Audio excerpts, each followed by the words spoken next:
Yes, indeed. It is Lopez Radio on Twitch. No, not on Twitch.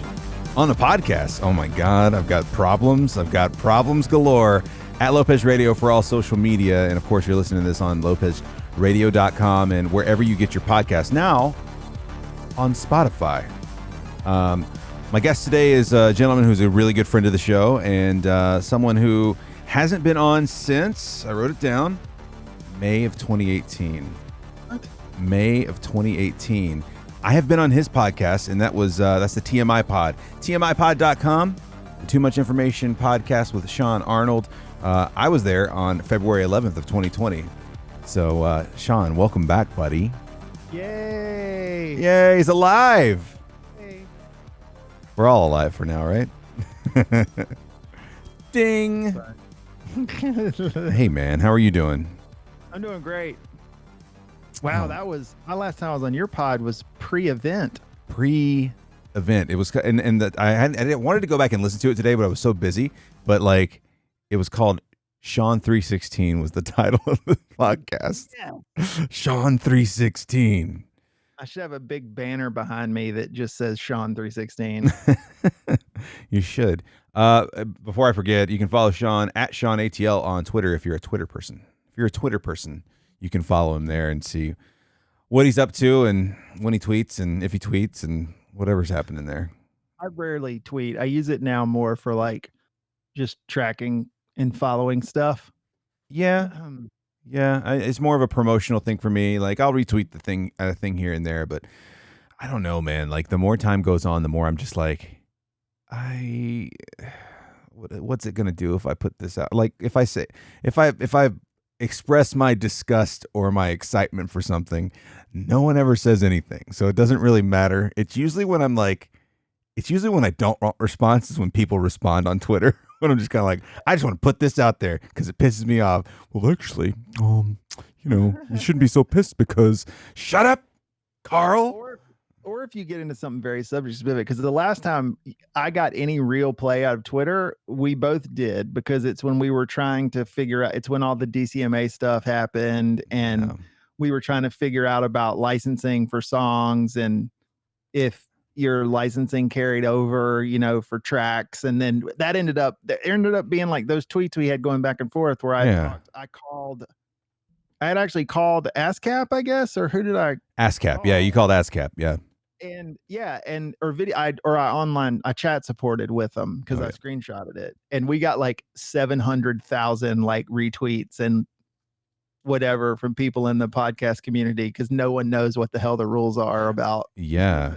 That was mostly thanks to I think Geef out of Australia. I think he like retweeted it and commented on it or something like that, and all of a sudden it's just like bzz, bzz, bzz, bzz. I was like, oh shit. It's like, what's going viral now? So you're saying it wasn't us? You're saying that because Geef got involved? Yeah, pretty much. That's usually the case. That's usually the case, right? It's fair enough. I'm not. Now, you were asking me before we got started if you wearing a Lopez Radio t-shirt was like wearing a band shirt to the concert. And I got to say, yes, this is going to be, it's bad luck. I don't know what's going to happen now. Bad luck. We're going to lose all three of these recordings. I'm recording all at once. I could even pull this up to where it's like full on. Like a mask. It's like, yeah, right. Like right there. I need some Lopez Radio masks is what I need. Little beard shields. Don't say, so I'm not, just to make it even worse, but I don't believe in such things, is the last picture that I took before I went to the hospital. Yeah. Was this. Was me sending you a picture because I had just gotten this. You just gotten the shirt.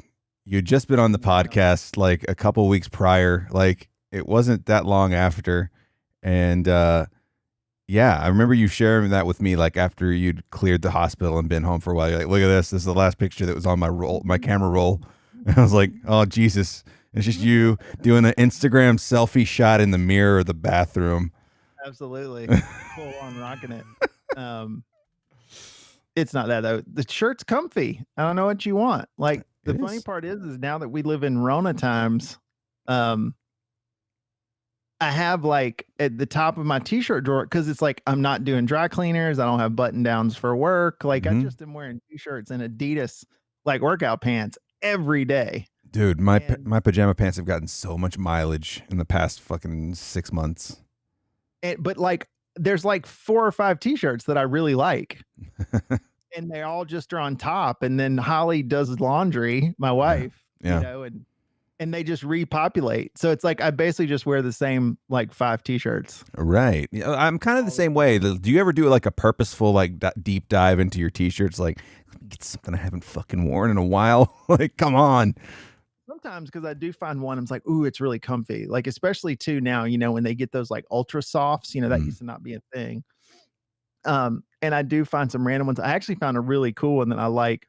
It's kind of, because I think you're like me, like I have these affinities for like weird t-shirts, you know, or just t-shirts that have a cool retro thing on them, or sure, you know, if you whatever graphic tees.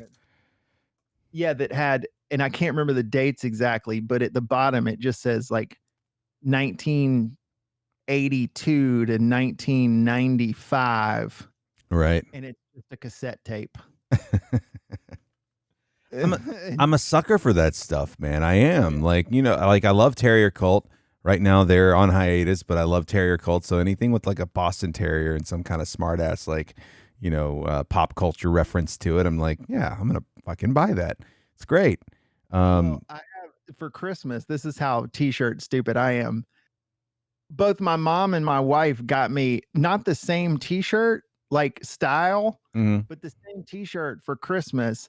And it just had a picture of the toque, you know, the hat with the wool flaps. And it just says, "You serious, Clark?" Are you serious, Clark? Yeah, I've seen that shirt. It's an amazing shirt. But like mom got me the green one where the toque is like a little more cartooned, you know, like it's a little more. And Holly got me the orange one that says "You serious, Clark?" And it's just sort of an outline of the toque or the, you know, the hat or whatever they wear, the winter hat. So it wasn't the same hat, but the same, but absolutely the same message. They know you exactly. And I love them both, like both of those shirts. It's just like, because I mean, how could you not love a "You serious, Clark"? There's two. Yeah. I ordered a Cobra Kai t-shirt just yesterday. Oh, you're enjoying Cobra Kai? I haven't even cracked into it yet. It's so good, dude. Yeah, there's so much. And that was my time. Like, I don't know if you caught Karate Kid at the time it actually happened, or if you caught it later. I watched it a shit ton. I know that. So I caught it like when it happened. Right. And it was like, I was at that age where like I wanted to be Daniel LaRusso, and I had a huge crush on Elizabeth Shue, and you know, the whole thing. And so like when they brought it back, I was really worried, and it is amazing. Like, I mean, it's legit good. The writing's great. It doesn't take itself too seriously. It's sort of a great blend of drama and comedy. You know what I mean? Like serious story, but it's funny. I do love the role flip. Like, I've only watched the trailer, but I do love that. Like, now it's Johnny telling the story. You know, it's like, it's kind of cool from that perspective, because it's kind of like now he's just kind of trying to figure his life out, like, you know, digging yourself out of the hole kind of thing. The subtitle of it should be "The Redemption of Johnny Lawrence." I mean, just like I've always said, the other title for you watch Breaking Bad, right? Yeah. So you could, to me, the entire show, start to finish arc, if you wanted to rename Breaking Bad, you could call it "The Redemption of Jesse Pinkman." You could. That's really what the show is, right? Like the whole thing. But it is, but he struggles, right? I mean, he's fighting. Not to get too philosophical about a fucking Karate Kid television show. Yeah. But it's this idea of fighting things you were taught that are not good. You know what I mean? That are bad. It's like unwinding, and not to, you know, you sent me a video of more of these crazy idiots that are out protesting, you know, masks and stuff. But when you get into themes of racism and classism and all this stuff, like that stuff is learned. I mean, that's the thing. No one's born hating. Right. You have to learn it somewhere. Yeah. Usually it's your family. Like, sorry, it's usually your family, right? Because that's who you're exposed to. Yeah, that's who you're exposed to for a significant portion of, you know, growing up. Like, you're not just, I mean, yeah, you're going to school, but still, you're only at school for like part of the day, and then the weekends and the weeknights and all that stuff. You're just kind of exposed to this fucking just constant stream of, these are my parents' fucked up thoughts. You know, this is what they think. And it's weird because I don't know. Growing up, I don't really remember. I don't know if it was that I didn't pay attention or it just wasn't so at the forefront of everybody's. It felt like people just had more shit to talk about than just politics when I was a kid. Like I just didn't feel like I heard it all the time. But maybe I just didn't have parents that were like overly involved in the political process. So I never really it was never like a thing where I don't know how I got my independent thought, because my parents are very different than the way I am as far as politically and stuff like that. But I don't ever remember, like I do remember, I guess, rooting for like Bush Senior, or something like that. And I don't remember when I crossed over and I started actually paying attention to that shit until maybe late high school, a little bit. Yeah, for me it was Reagan. Like I remember like thinking Reagan. My parents were sort of lower middle class, so I think too it's when you're just trying to get by, or at least pre-internet, right? Like politics was not in the forefront of everyone's mind back then, right? Like it was there was, and if it was, it's certainly not something they discussed with me, and I probably got more into it as I started to get a little older and realized I had some vocal skills, right? Like I started to be interested in argumentation and argumenting. Ugh. Huh, it's a good word. Perfect time to use the wrong word.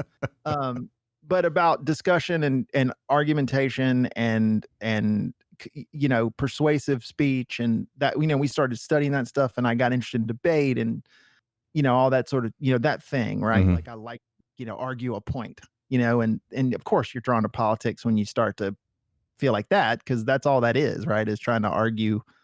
Well, it's the never-ending debate, right? It's always going to be a thing. Like you never run out of things in the political realm to talk about, be it immigration policy or women's rights or the right to choose. You have so many avenues you can go to, so it's such a popular thing. So it makes sense.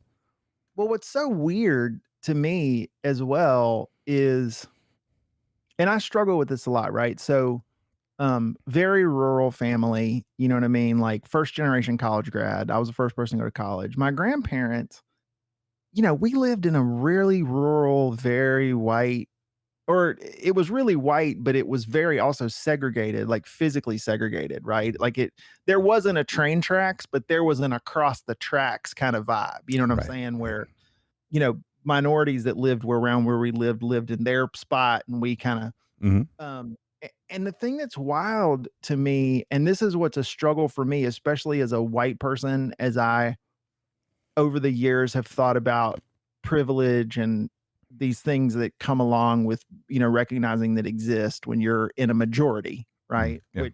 And I know privilege is a triggery word, and there's probably somebody that listens to this that is now screaming about, never listening to Lopez Radio again because somebody's on here talking about privilege. Bye. But really, because people think it's about working hard, and really all it is the advantage of the majority, right? It's about the advantages you have by being in the biggest group. It's nothing to be ashamed of, or no one's suggesting you haven't earned what you got. It's just about recognizing that it's easier to look like everybody else, right? Like that's it. It's easier to look like everybody else, right? That's the truth. If you dropped me in the middle of,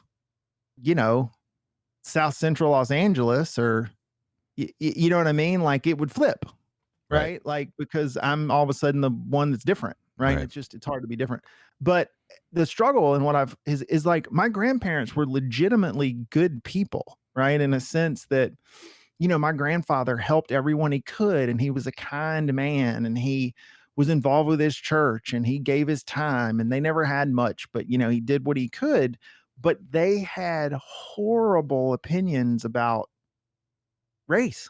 Yeah. You know what I mean? And it's this weird like dichotomy that's hard to deconstruct, right? Because they're from a time when no one would check you on stuff like that. It was way more of a societal norm to just go, oh, sure. Because I remember very vividly as a really young kid, maybe 7 years old or something. And it's a much longer story I don't want to tell, but I lived with my grandparents for a couple of years when my parents were separated. And I had a friend at school that like I played Little League with, and he was one of the few black kids that was, in our school even, or that we hung out with. And I inquired about a sleepover, about him coming over, you know what I mean? And I was flat told that like we don't do that. Yeah.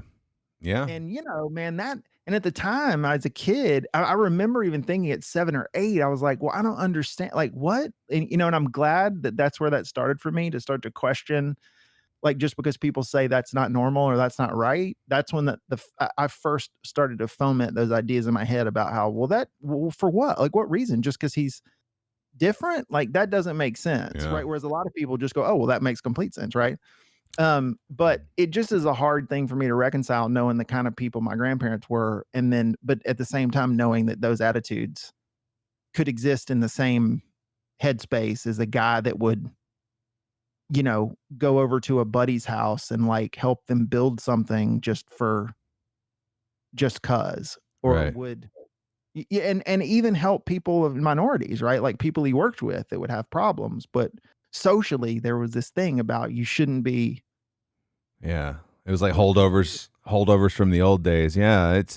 I don't know. I don't know what to kind of, what made it weird for, like you said, at a young age, you knew that was kind of fucked up. Like, you're like, what the fuck's going on here? You already questioned. I don't know what that was, or maybe it was the fact that you had an opportunity to hang out with that person, and with unencumbered. You know what I'm saying? Like, you just met him at school, like, and there was nothing there was no one that was going out of their way to be like, hey, you shouldn't be hanging out with that kid. Obviously I'm not a white person, but like, I think it helped that I went to a school early on, and I went to a preschool, and my early elementary school was very, very diverse, like super diverse. So it just never crossed my mind. Like, it was always just a thing that was, I was never around just one certain group all the time. Do you remember when you were younger, Mhm. when you would invariably get into a disagreement or you know, a numbers match? I don't know how people call, when you're effectively just making fun of one another. Mhm. Do you remember people ever using your race as a angle of attack?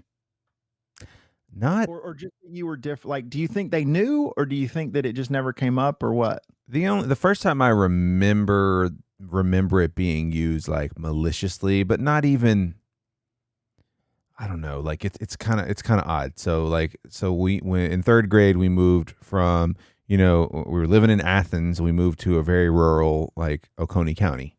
Like, not too far away, probably about 20 minutes away from where we lived before, but it was very much country. Like, it was very much, there wasn't shit out there. Like, there was nothing.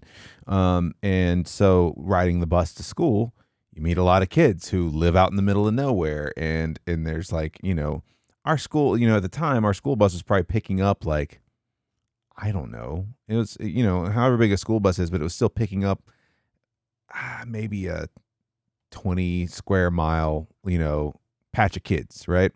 And, we're on our way. And I do remember hearing words, like hearing people say, because I mean, it was me and my brother were the only, like, non-white. Well, there were black kids on the bus too, so it wasn't like we were the only minority on the bus, but everything was very much naturally separate, if that makes any sense. And then I do remember I remember getting called the N-word by a couple of rednecks on the bus. Really? Yeah, and like, but they were doing it in like a picking way, and I was like the new kid on the bus and stuff like that. I mean, it turns out, like, honestly, years later, I ended up being friends with all of them, like, because they got to know that I'm just a friggin' person, and we ended up making each other laugh a lot. So it was like, it kind of just ended up, we were friends. By the time that was third grade, so by the time I was in like middle school, like, everybody was kind of cool with each other, because what else am I gonna do? I can't fucking drive. Like, I have to ride the bus. My mom's got work to do. She can't drop me off at school. So you're kind of shoehorned in a situation where you can't really escape. You have to go to school. There's no other way, and no one can be suspended because no one's really fighting, and no one was really policing the whole bullying thing at that point.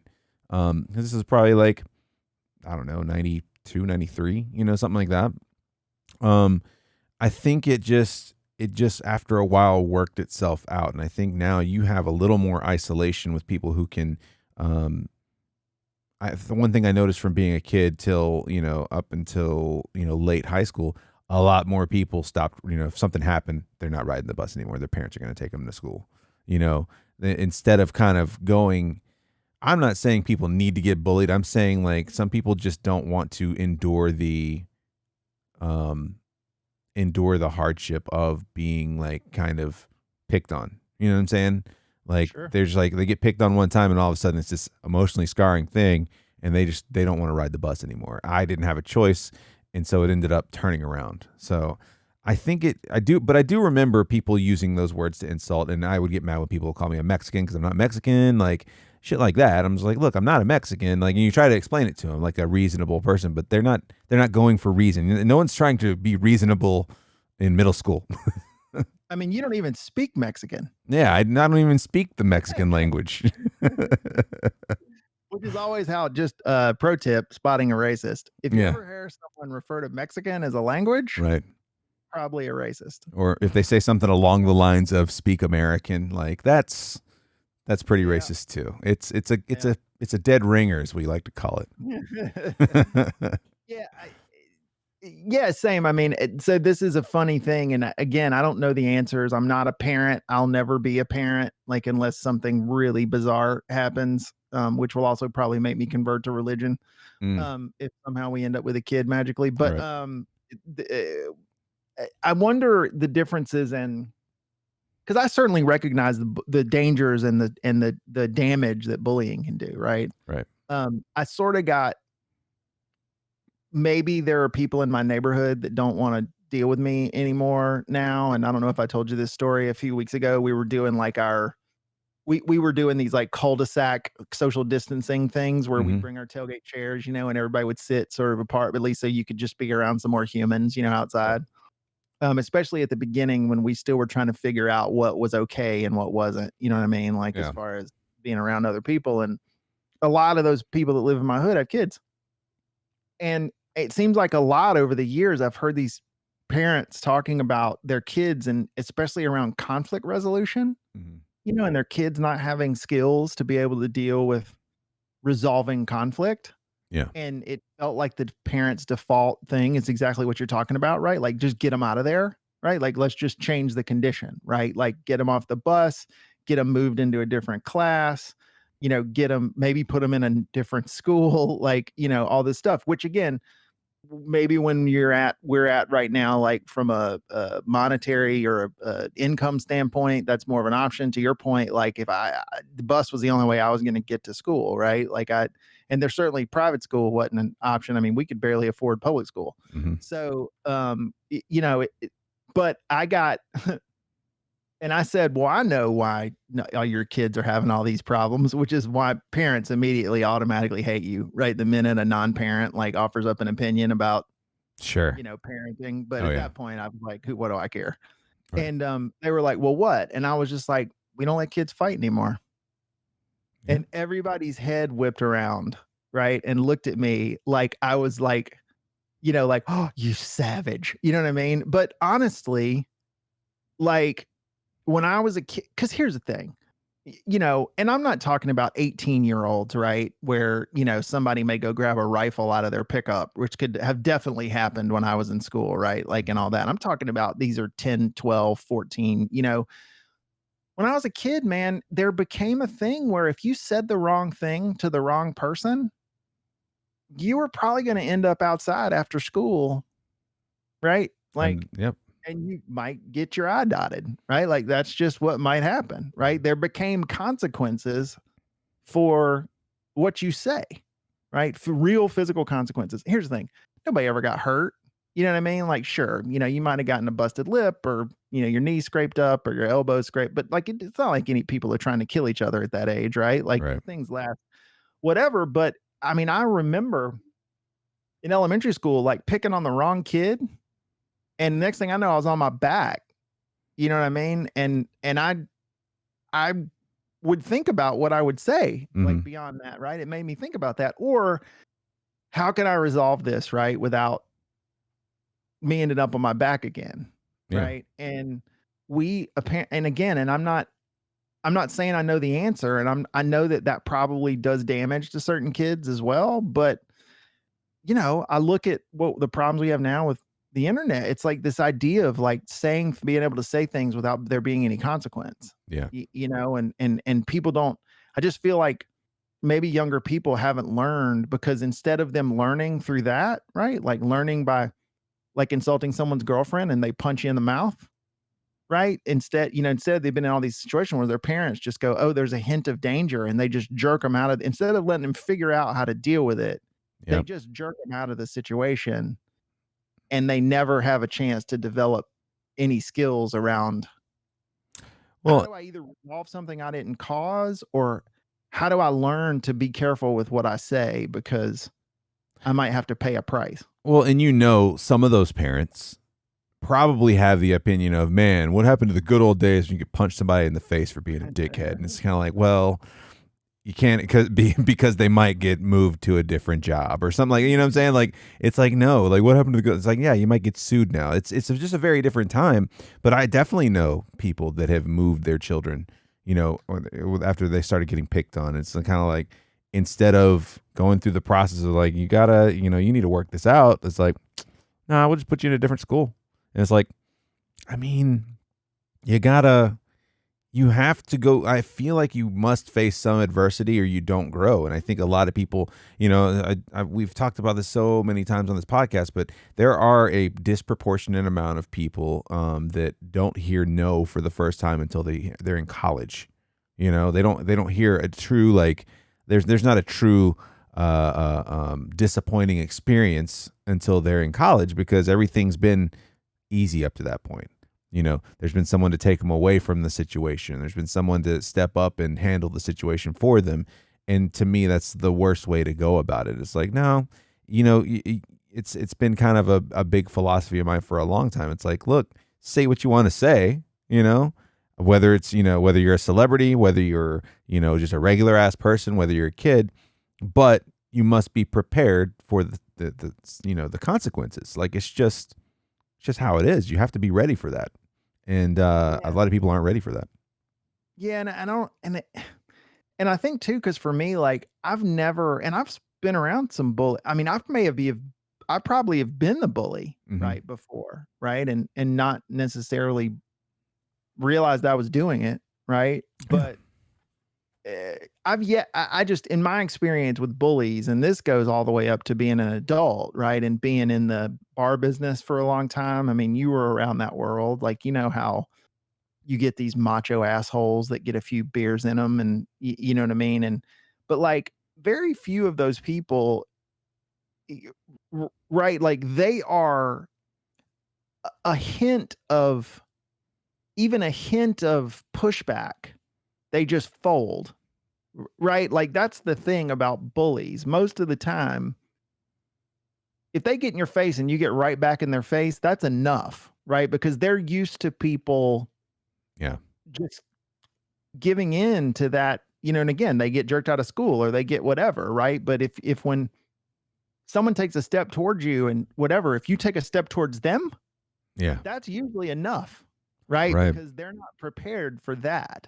But I think kids never have an opportunity to do that anymore, right? Like, because to your point, the other thing that I don't get, and why I do like squarely third armchair quarterback, parenting nowadays, is when I was a kid.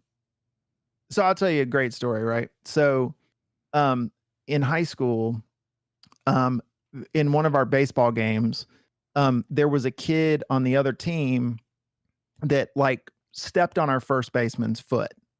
So that's a thing, in baseball, when the first baseman's receiving a throw, they have to keep their foot on the bag. And if you're running down to first, a way that people would get back at or try to do, you hear about people like sliding into second and taking people out, but you can just step on the inside and basically step on the heel of the first baseman, right? And we're wearing metal spikes, and that obviously is really dangerous and you can hurt somebody. But there was a problem earlier in the game, and there were some words, and this guy decided he was going to get back at our first baseman by stepping on his foot.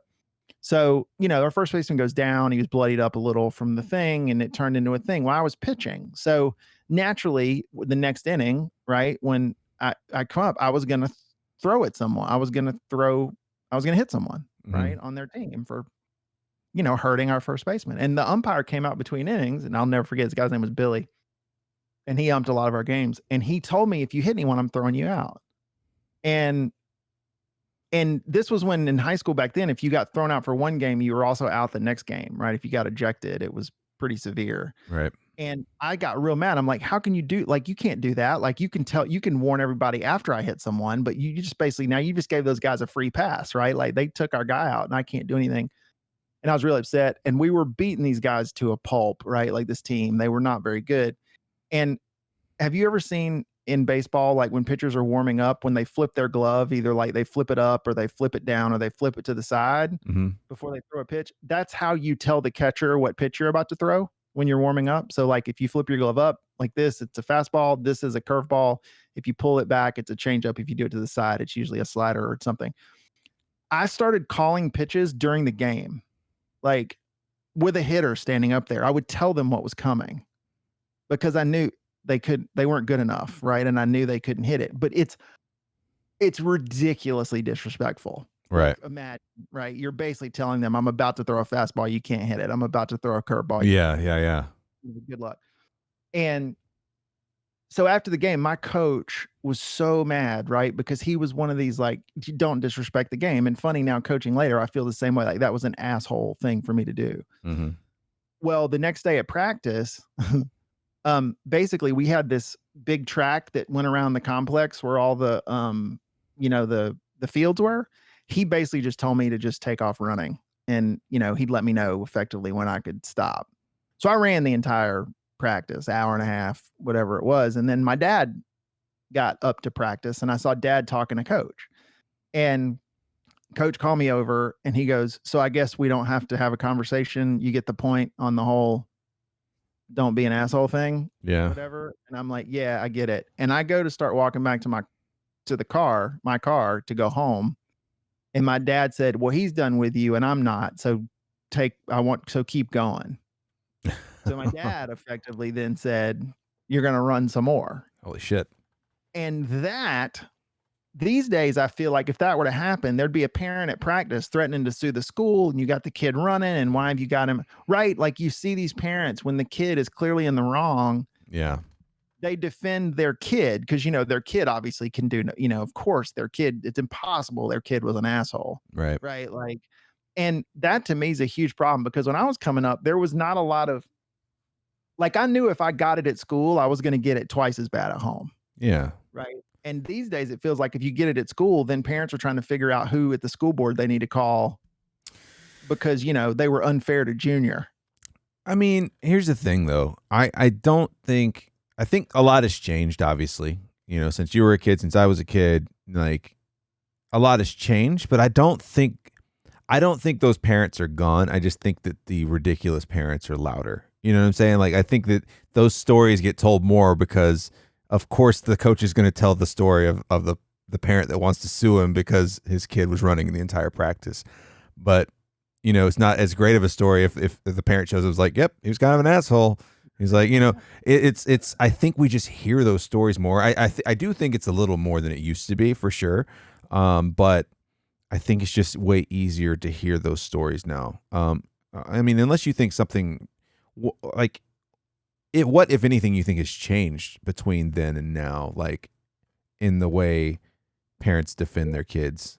I think it's the thing you're talking about. I think it's starting to come in with the people that instead of having to deal with adversity, they were jerked out of adversity and they're mommy and daddy's special flower. Yeah, took care of them. Now they're parents, right? So their kids are all special flowers. Right. You know what I mean? And that's where I feel like that shift is, I mean, don't get, there's still probably some old school, parents, but like, this is again, just one of those things, like everybody's unique. Everybody's got unique abilities and we should encourage kids, but like everybody's not amazing. Like it's just a universal, I mean, sorry, like some kids are faster, some kids are smarter, some kids are taller, some kids are better looking, some kids are, and again, I don't think you should ever use that to discourage or to do any of that stuff, but I get, I deal with this because I used to work in college admission, and now that I've got all these parents and stuff that have kids that are college age, or they're in the process of trying to figure out college. Yeah.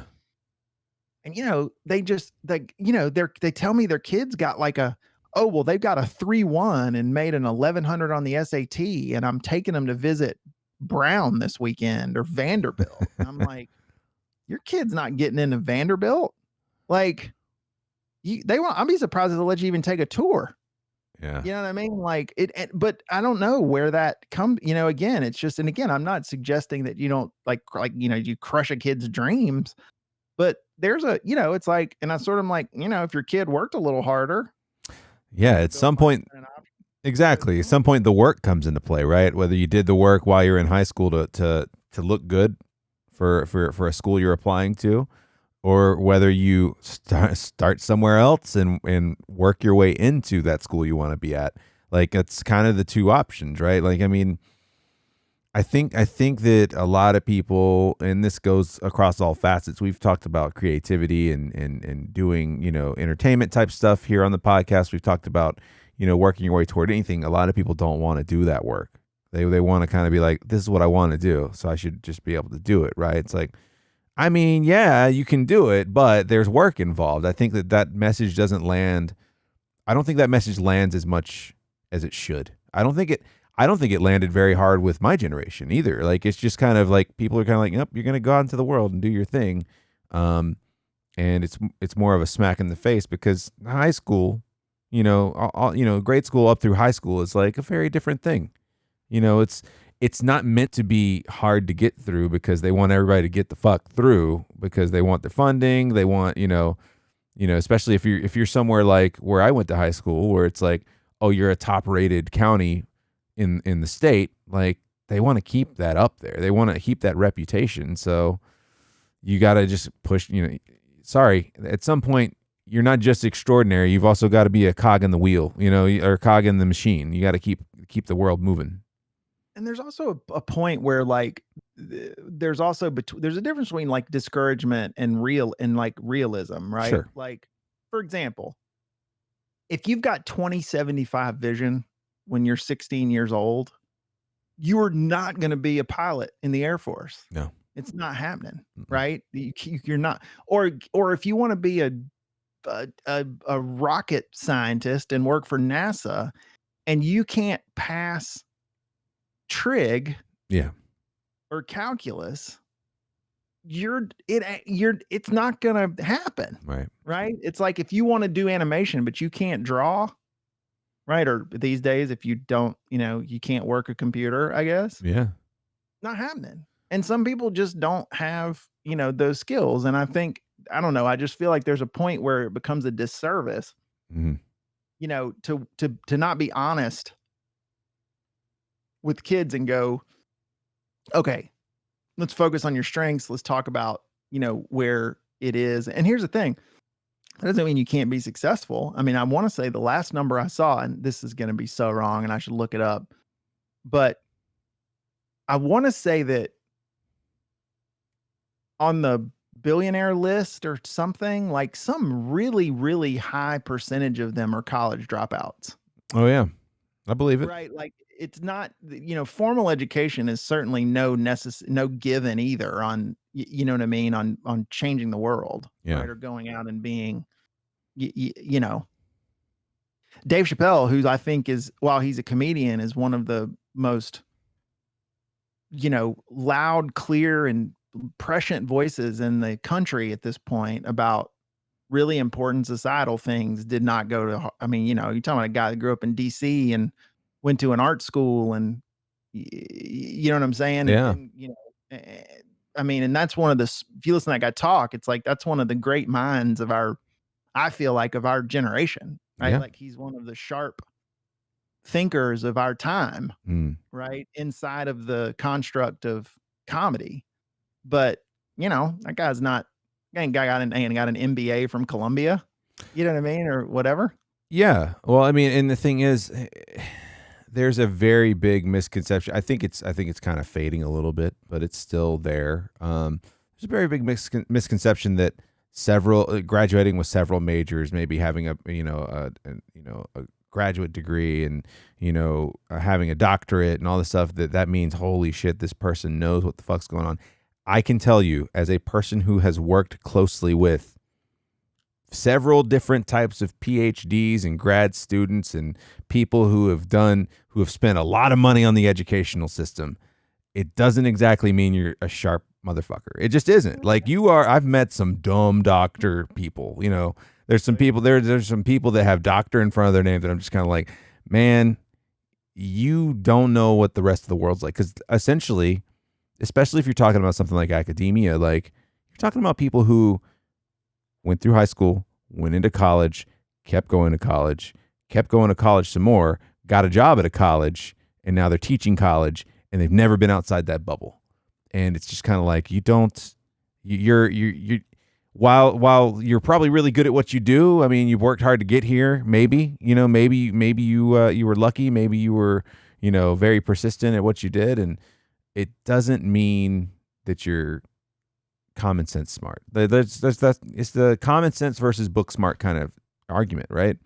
You got to have a little bit of both. Like, just like you said, like, there's so many billionaires that were college dropouts. Well, it's because something better came along and they recognized it, and they were like, well, I'm gonna hitch my wagon to this, and now look at them.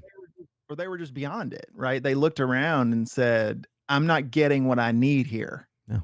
Right? Because it's not one size fits all. Yeah. That's the other thing, right? Like, they're like, okay, whatever I've got this is not the place. This is not fertile soil for the seeds that I have. I think there's a ton of people who are in jobs like that too. Like, it's easy to be, to get in that position where you're just kind of like, man, what is this place doing for me?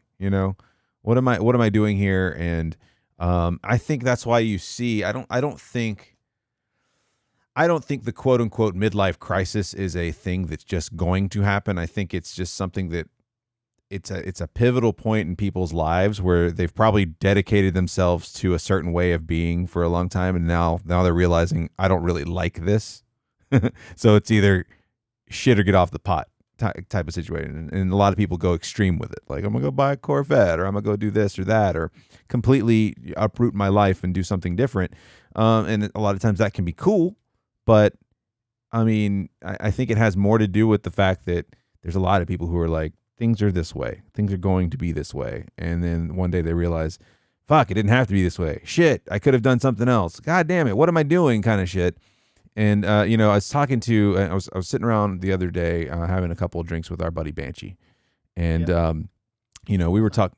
He's a big fan of like crafty people on YouTube, right? Like people who, do all kinds of like building, woodworking, shit like that. He loves seeing that shit. He loves being in a shop and working with stuff, right? So he's got a lot of YouTubers that he watches, and he was talking about, like, he's like, man, I sit here and I think about like what I'm doing, and what I wish I could do, and I want to, I see these guys, I see everybody. Like, we need more. He said we need more videos of people who dropped everything and it failed, and trying to be like, it's not all it's cut out to be, and blah blah blah. Like, all you hear about are people who's like, I dropped everything and I'm the happiest I've ever been. I was like, dude, but that's all relative. Like, there's not many people that want to go and advertise that they failed at something.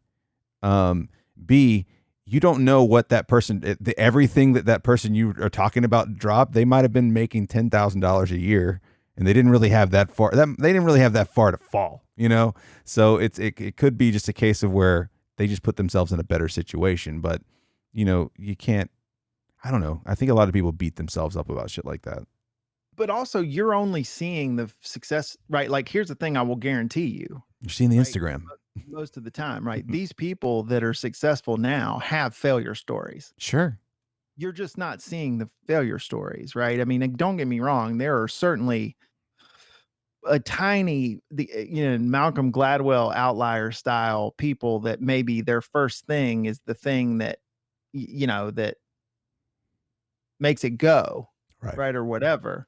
But it's usually not the case. I mean, believe me, as someone that has taken shots, right, and is in the process of taking another shot right now, right, at building something from scratch, from a company business standpoint, that, if this all works, people will go, oh, look, that guy owns this company and it's successful. But like, they don't know about the years grinding it out, or the things you did that didn't work at all. Right. And all those things. I mean, everybody's got those things, and it's cliche, but failure is success training, right? Like, Yeah. if you can't, you got to take away, and that's the thing I think that people are. So backing up a bit, I think you're spot on the midlife crisis thing. The other part of it, I think, that triggers that event is whenever people invariably, um, what triggers that is when people have to face the idea of their own mortality. Right. Right. And that when you realize you're going to die, and that internal clock starts in your head, and usually it's about that time. It's like, whoa, man, I'm closer to the exit than the entrance. Right. Right. That's when you start to freak out, and you start to realize, like, oh shit, man, I don't have much time, and there's stuff I wanted to do, and I'm still like I'm still like working at a bank. You know what I mean?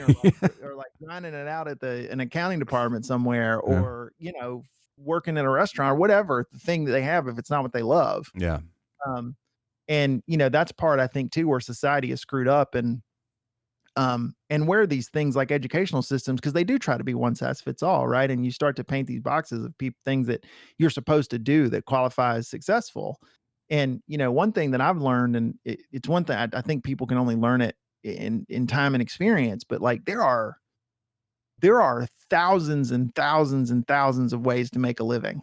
Yeah. Right. But based on school, I think most humans would go, but you kind of get in these boxes of like I would say doctor, lawyer, businessman. Right. It's sort of like you get into these things where you think there's only so many ways you can make money. And even if it's like, I need to go find somebody to convince me to give me money to do something. Mm-hmm. Right. Like meaning a job, instead of like, is there some other way I can generate revenue or generate income doing something? Right. Like, this is where the genius of, like, one of my spirit animals in the business world is Mark Cuban. Mm-hmm. Right. And I think people think of Mark Cuban as the Shark Tank guy, the owner of the Dallas Mavericks guy, and they sort of see his public persona. But the thing you got to remember is Mark Cuban is a billionaire because long before all this was going on and the internet was born, Mark Cuban said,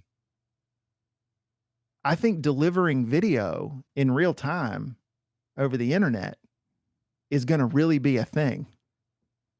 Right? Yeah. And look at what we're doing right this second. Right? Like, look at Twitch, look at YouTube. This was a guy that was a pioneer. Like, this was a guy that had said 20 something, had enough vision to look around and go, comes up with broadcast.com and sells that shit for $3 billion or whatever it is. And, that was a guy that was like at a time when he's like, I'm going to make some money doing this. And people are like, are you nuts? You can't make any money doing that. Right. And now, like, again, like delivering streaming video. Mm-hmm. Hello. I mean, trillions of dollars are tied up into streaming video business these days. It's wild. Netflix, Twitch, Facebook, podcasting, video, like you name it, right? It's everywhere. And, but it takes somebody that's got that, there's a little bit of that, like, you got to step off the cliff, man. And it's hard, man. People are risk averse. And I think too, that mortality thing helps people also forget about the risk, right? When you start thinking about, well, what's the worst thing that could happen? I'm going to die anyway in 20 years, 30 years, 40 years, however long you think you're going to be around. And it's like, so what, right? If it fails, I mean, again, I'm not saying people that mortgage their house and end up homeless, like, you don't want to do anything, you want to take calculated risk, right? Sure. Yeah. But on the other hand, like, you got to take some risk, right? Yeah. And, it's just hard for people to get their head around that, I think. Yeah, I think it is. And I think, like, I mean, me and you have talked about several, with your wife and what she does. You guys know some pretty badass, like, chefs and stuff like that. Like, take any successful chef, if you were to sit them down and be like, so how many times did you fail at this thing before it was a hit? Oh, they'd probably be like, how long you got to sit down and talk to me about this? Because restaurants are another thing. They're just very volatile, and a lot of times flash in the pan. And even when they are a hit, they're still not a permanent hit usually, unless you're able to come up with something that becomes like nationwide huge or, a household name. Like you're going to deal with a lot. And going back to your point of like, you're trying to build this thing, and, if it works, great, and I can be this guy that people look at and they're like, oh, this guy built this thing. But, and I know that, and we're probably even guilty of doing it. Like, you'll see somebody who's successful at doing something, right? Who built something that's really cool and really awesome to see. And like, you're like, holy shit, what a great idea. And sometimes you'll be like, man, that dude's so lucky. Like, how do that dude's so lucky. And like, cause you don't see that backlog. You don't see the bad days. You didn't see the build up to that. You didn't see the 10 other opportunities that got, that didn't work out. It's kind of wild, man, because it's all perception, right? So it turns into, the kind of like the idea that maybe don't rely on what you're seeing from someone's social media all the time, because who does a highlight of all the bad shit that happens to them? There are people that do it, but most people are, using that to gloat about the good shit, Yeah, and also I think too, there's unfortunately, the world is full of shitty people, and there's also, again, this is another, when I'm sure we've talked about this before, you and I on podcasts, but when people see that too, there becomes this weird, and we see this in the political climate right now, right? Like, again, I talked about privilege earlier. Someone's snap reaction is just like, you're attacking where I'm at in my life, right? And how somehow I didn't earn my place, and that's not what it is. But it's also, again, just this idea that you see someone that has things that you don't have, and and then people go, wait, I don't have that. But it can't be because that person is smarter, harder working, more willing to take risk. It becomes like they're lucky. They did this. They got a break I didn't get. Yeah. Because it's easier to drag someone down to where you are than to claw your ass up to where they are. Yep. It's way easier to tear someone down than to build yourself up. Yeah. And that's what people do. So they'd rather just go like, oh, well,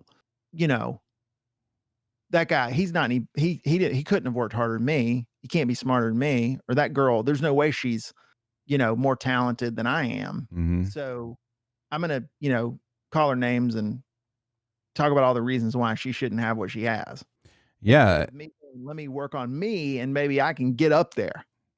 And I think it's important to, I don't know, like, no one ever taught me that. Like, no one ever taught me like, hey, I don't feel like there's an active enough teaching of how to put yourself in other people's shoes.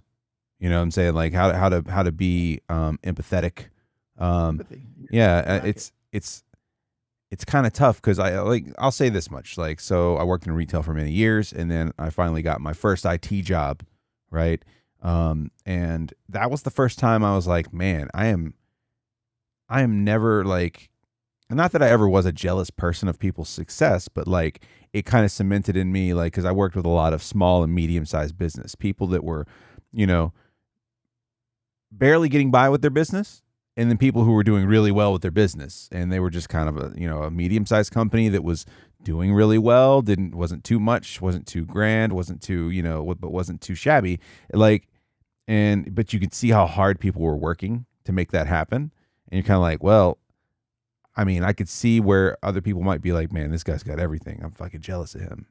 But at the same time, I kind of stopped having those feelings about people, because I was like, no, that motherfucker probably worked hard to get where he's at. There are people that have been handed shit. There's always going to be that. You're going to have people that are handed shit, but for the most part, like a lot of people built their own shit too. Like, I think you're going to find more people that built their own shit than you are people that are handed shit. And I don't know. I think it's really important for people to know, hey, that's not just some accident. That's not just some fluke. Yeah, they might have gotten lucky here or there. Maybe they met the right person, but the work still had to be done at some point. Like, there's no denying that. So I try to, especially like younger, like nieces and nephews, and or younger, siblings that I talk to, and you hear something like that, I'm kind of like, hey, you just remember, man, someone had to work to get there. They weren't just handed that shit. Like, unless they were. Some people are. So, Yeah, and you can, and that people can definitely get lucky, yeah. right? But there's also an element of creating your own luck. But even too, like who you know, and this is another thing that I learned from a mentor of mine a long time ago that I remember all the time because people go, this is such a common phrase, right? It's like, well, it's all about who you know. Yeah. And I think that's inherently incorrect, though. The real phrase is it's all about who knows you, Mm-hmm. right? Like, That's way more important than who you know. I know a lot of people that wouldn't take my phone call, yeah. right? The question is who knows me, right? And but that's work.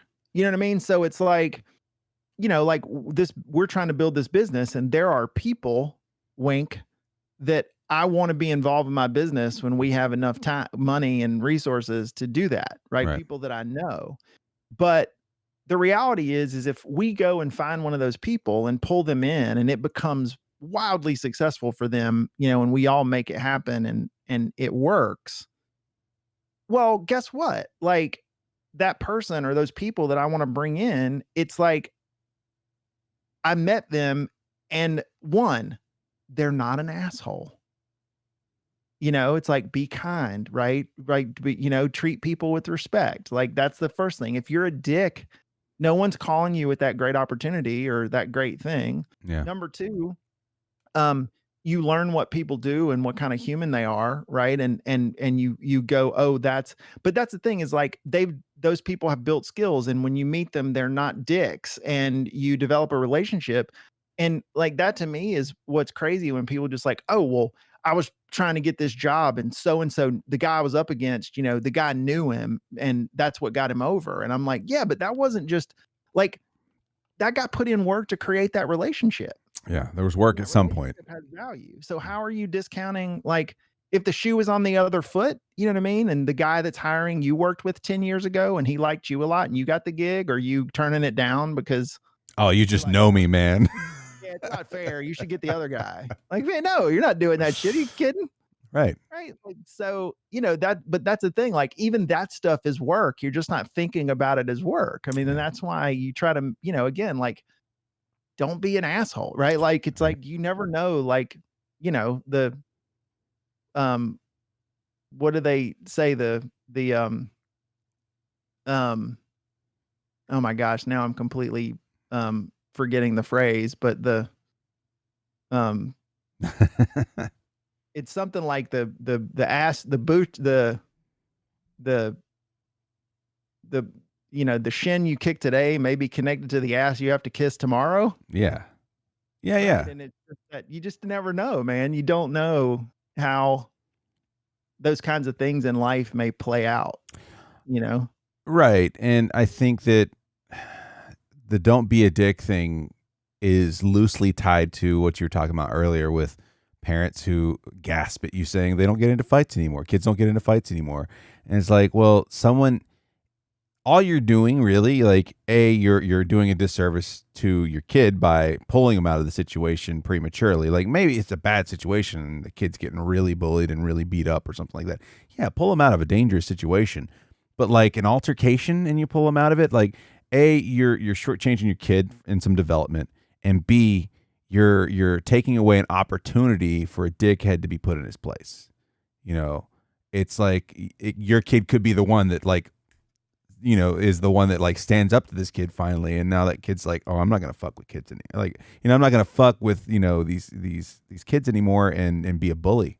So you just never know what kind of butterfly effect shit you're doing by just removing that shit from it. I don't know. This just happened to me like a year ago at work, where the office manager for the company I work for was kind of, she was young. She was 20. I think she was part-time in college, and she was doing a front desk kind of gig, Right.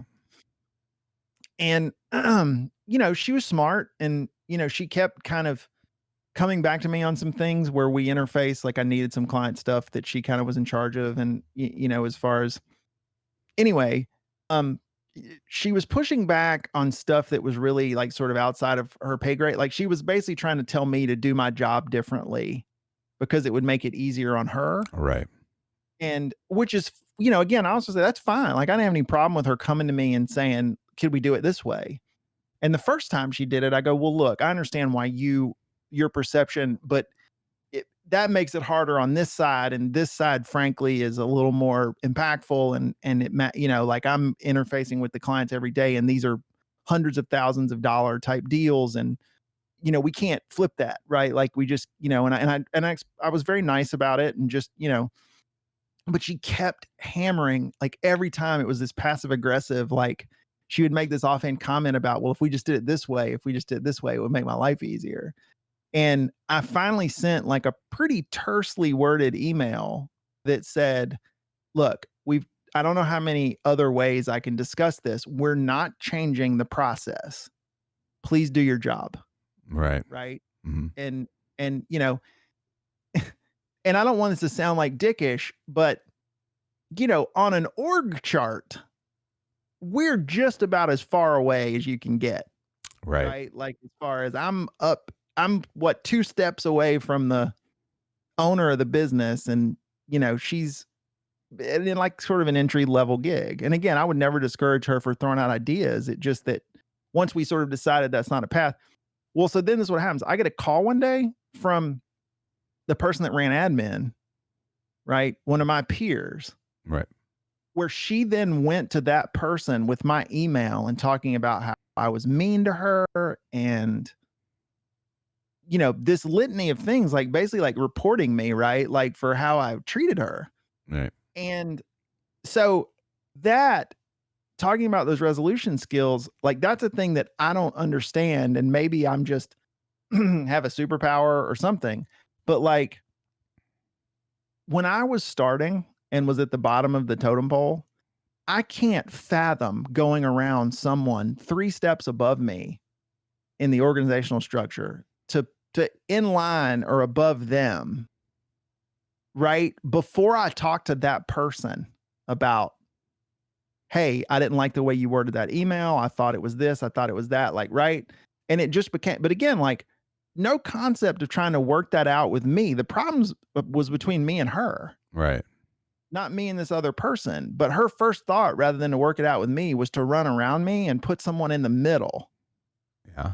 And I've just never understood, like that to me is just so foreign. It's such a, because if I have a problem with someone professionally, my instinct is to go in a room with that person and go, we're clearly not jamming. Yeah. Like, let's talk about this, right? Like, let's figure out what's going on and we got to work together. Let's just smooth it out. Mm. And figure it out. But I was more floored by I just couldn't imagine in my mind, if I was her age and at that thing, I'm just like, dude, if I go around this person that's already way above me to somebody else, like I'm just going to get fired. Yeah. Like, I don't want to be rocking the boat like that. Oh, you know what I mean? When I'm effectively, expendable. Right. Yeah. It's, I mean, it's there are people that definitely get fired for something like that. Cause it's just kind of like, no, you just, it's like going to mom after dad said no. It's right. I'm like, well, what did your dad say? that's always what you ask. But there's but to your point, right? There's an attitude there that I feel like is generational. Yeah. And maybe not. Maybe it's a one-off. I don't know. Right. But it just feels like in my mind, I said, that's someone that nobody ever let them try to work their own problems out. There was always an arbiter. There was always a third party. There was always a parent in the middle. There was always someone that was basically fighting their battles for them. Well, I'm going to go to the superintendent instead of even stopping at the principal. It's like, I'm going straight to the superintendent. It's like, well, that's not what you do in this situation. We always had people that would figure out a way to, when I was in retail doing stuff with Best Buy, like if they didn't get what the answer they wanted, it's like immediately like I'm calling your corporate office in Minnesota. It's like we're in Georgia, man. Like what? Why tie up the phone lines? There's like so many of you doing this. Like it's not going to help. It very rarely helps. It always sucked when it did help. Like it always sucked when they would be like, will you just please get this person to stop calling and just do what it's like, no. Although I will say that on the flip side of that, like I have in customer service situations that warrant it, Yeah. right? Like not necessarily what you're talking about, but I have more than once called the CEO of a company Oh, Jesus. when I had a problem. Like, in fact, I'll start the so here's a great and I actually encourage, and again, this is not if you're eating at an Applebee's, right? Right, And right, your server gives a bad you have a bad server. You should figure out who owns Applebee's and call them. right. But if you I think if you do have a problem, so great story. So we had a bunch of trees fall on our house, maybe 10 years ago, and it was pretty severe. Have I told you Right. this story before? I don't think we've Um, talked about it on the podcast. so, it did a lot of damage, right? Like it did like $100,000 worth of damage, Right. to the house. And, the insurance company's involved and all this stuff. Well, whenever you have a lien holder, the bank has part of our loan, our mortgage. Whenever the insurance company releases checks to you, it's to you and the bank, Yeah. because the bank also owns the asset, right? Right. And so, um, so what happened was in order to put that money in the bank so we could pay the contractors, we had to sign the check, and I'll say it because I hate them. Wells Fargo had to sign the check. Mm-hmm. If I had the opposite of the plug bell, I'd hit it because like womp womp Wells Fargo. Yeah. But no apologies if you work for Wells Fargo. But so and here's the thing: they didn't accept email. They didn't accept seriously snail mail or fax. They told you that the turnaround time was like 10 days. So if we got any money to pay the contractors and the people that were working on the house, it would take like 3 weeks unless we wanted to come out of pocket $15,000, $25,000. You know what I mean? Like to write these checks. And it just got to the point of being absolutely ridiculous. And I went online, and Wells Fargo Mortgage, the company is the headquarters for that division is in Ohio. I found out who the CEO of Wells Fargo Mortgage was, and I called the main number of that office, and I Jesus. need to speak to Walter Johnson or whoever his name is.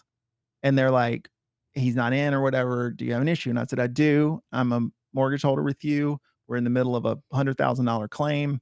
We can't get our claims paid because of the way your bank's handling all this. And I need to speak with them.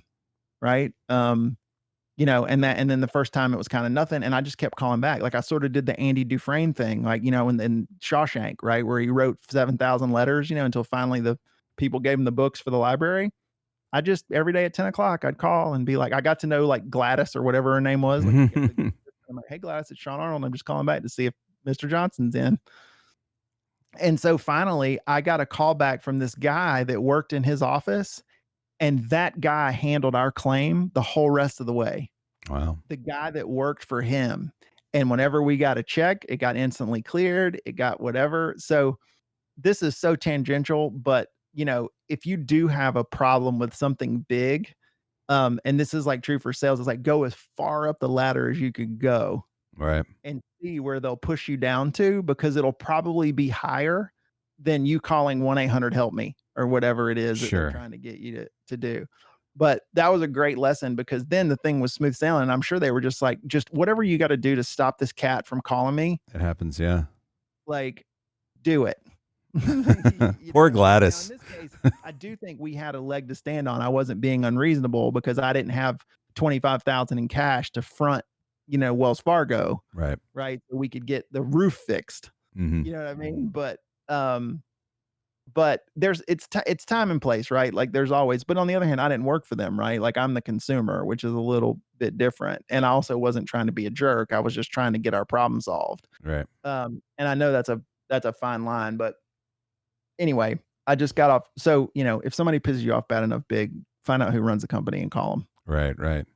But if you're working together, don't circumvent. yeah, don't do it when you're working inside of a hierarchy and there's someone that you have to see several times again after the fact. So it just was, and then of course the way I resolved that whole thing, which also made everybody except for me apparently feel uncomfortable, is when the VP of admin called me and told me what was going on. I was like, stop, get her. I'll call her Sally to protect the innocent. I was like, I want you to conference Sally in right now, and we're gonna figure this out right this second. Because I'm not doing this whole back and forth. I hate that. Passing the notes is the worst. And then she goes, what? And I'm like, yeah, call Sally. Let's conference call this. You're her boss. Let's just hash it out. If I made a mistake, I'm happy to own up to my mistake, but we're not going to do this thing. And then, of course, she got on the phone, and then she didn't know how to operate at that point because she was in this uncomfortable situation and was completely unequipped to Right. deal with a comfortable situation. She had already hired someone to go do that for her, quote unquote. Yeah. And then, then I just ended up steamrolling, and at that point I was angry. Yeah. Which is also bad. Right. Like it's bad when the parties involved get mad. Mm. And it just turned into, but I don't know, man, like there's just, to your point about common sense, which ties us back in, is like, just think about how you think about, what if it were me? Empathy, right? What if the shoe was on the other foot? Like, how Right. would I want this to go down? Yeah. Well, and kind of to play off of what you were just saying about your incident you had at your former job. I spent a semester in New York City doing an internship, but while I was there, I needed to make money. The internship didn't pay me. So I worked at a Best Buy. I transferred to a Best Buy up there. I worked on the one on Fifth Avenue. And it was so interesting to see the difference in management styles because, it feels like, especially in the South, you get very much let's pass the note. Let's get someone else in here to iron this out. But it was kind of cool to see my manager that I worked for there. It was obviously it was a very busy store. And it was kind of cool to see the manager I work with, like when two people had a problem, I'm sitting there working and all of a sudden, like, he drags two people in the room, sits them down, and he's just like, all right, you told me this and you said he said this. What do you have to say about, like, just they all just yelled at, just the most New York thing you ever seen in your life. Like, they all just yelled at each other for about 20-30 minutes, and then they squashed it. They all went to lunch together. It was so fucking weird. It was the most anti-Southern thing I had seen. I was just like, wow, they just handled all that shit and not one piece of paper was having to be like written on it, or no one got written up. No one got a final warning. They just fucking said, quit the bullshit. And then they went back to work. It was fucking crazy. Just weird to see culturally how different that is. Yeah. And there's also, to me, like, there's this thing about,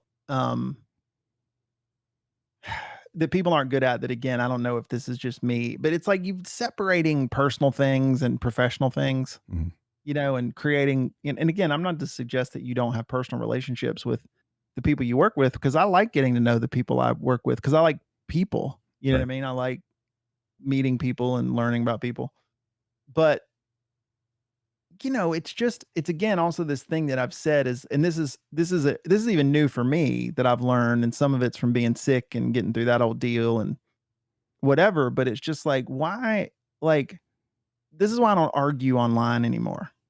Yeah. Right. About stuff is, why am I letting a stranger or an acquaintance hurt me or get me riled? Right. Like, you can't hurt me if I don't know you. Right. Yeah. Like, but people let that happen a lot. Right. Like, if somebody just said, you're a dick, like at a store, Right. or at a bar. And now these days I'd just be like, all right. Yeah. Like, cool, dude. You don't fucking know me. See ya.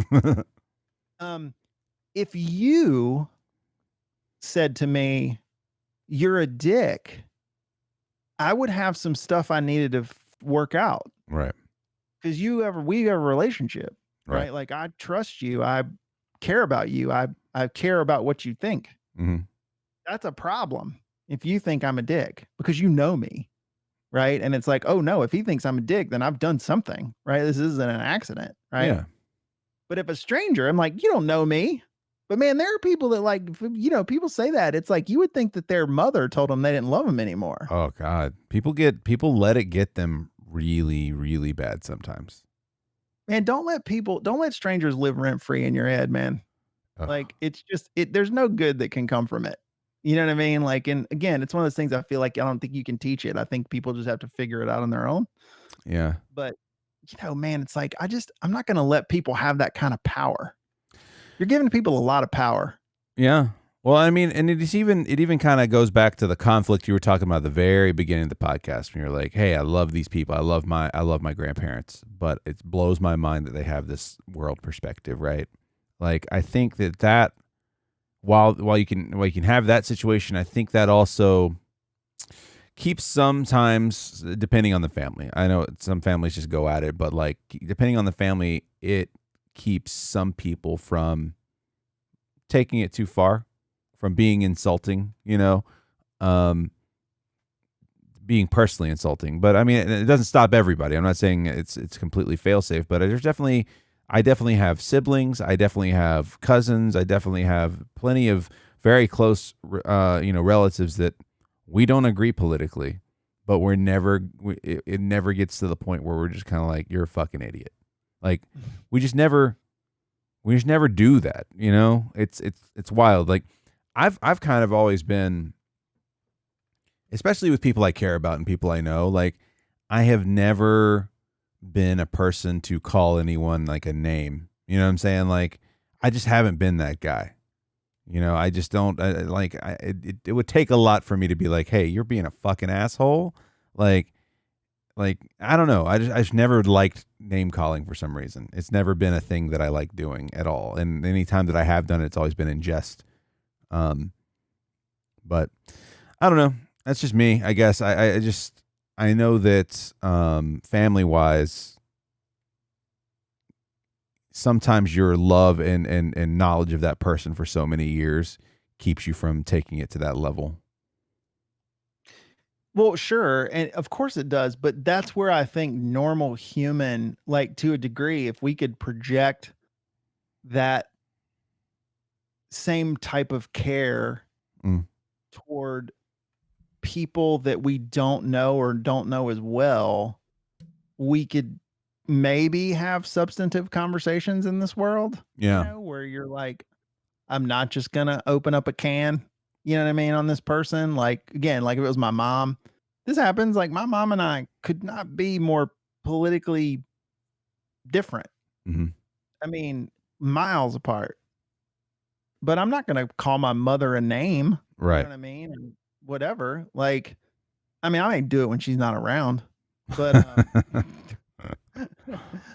but I'm not gonna get in an argument. I'm certainly gonna do it online, like every now and then she'll jump into a post or something. And it's just like, and it's there's a certain irony there because I start thinking about how I was raised, and I'm just like, I'm not gonna call out my mother in front of the hundreds, if not thousands of people that may see this thread, Yeah. right? Because Yeah. that's a I was you don't do that. Well, Right? You just don't do that. it's not worth it, and in your heart of hearts, like unless you're completely wrapped up in arguing with people on social media, in your heart of hearts that same conversation in person would go very differently. Mm-hmm. That and same people involved in everything. If you're sitting across the table from that person who's kind of poking the bear, so to speak, right? And basically being a real dismissive dick about things, they're not going to be the same way if you're sitting across the table and you guys are having beers. Because there's the element. There's always well, I could get punched in the face. Circle, you might get punched in the mouth. You could get punched in the mouth, and you might need to get punched in the mouth if we're being honest.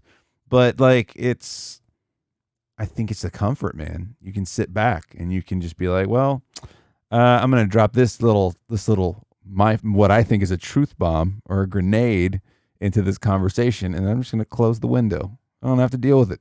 I don't have to see the reaction. I don't have to see the hurt in someone's face. I don't have to see anything. I think that's, you play a lot of video games, so do I, and it's like people are very quick to just say stupid shit to people they don't even know. And it's kind of like, you're only saying it because you're sitting by yourself in a fucking room playing a video game, and there's no way for me to reach to the screen and rip your fucking eyelids off. That's why I never turn on proximity chat ever. Like, I don't know how you guys do it. Like, I get it. Like, I guess there's a certain amount of entertainment value there since you are producing an entertainment product. Sometimes people play with you. Sometimes people like are funny with you, but sometimes people are just shitheads for no reason. And you got, I guess if you're going to do a proximity chat thing, like you got to be prepared for that.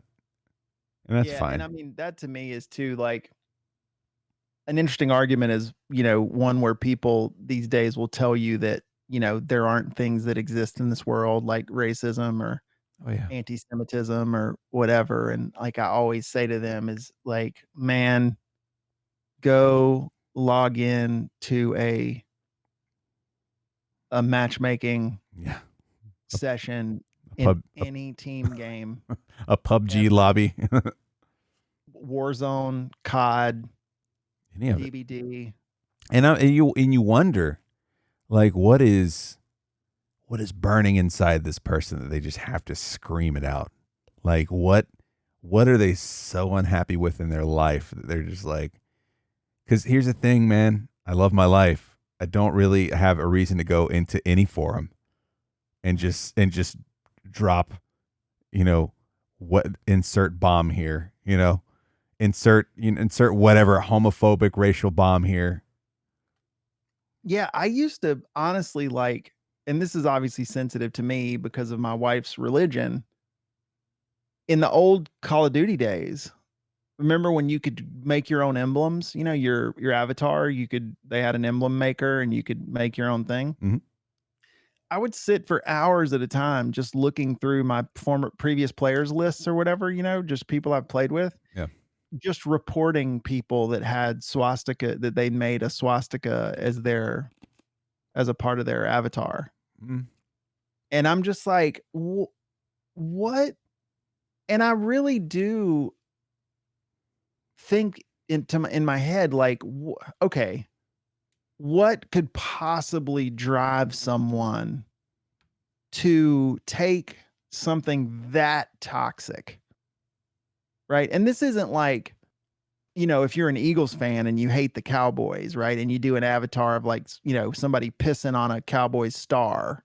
Right. This is 6 million dead.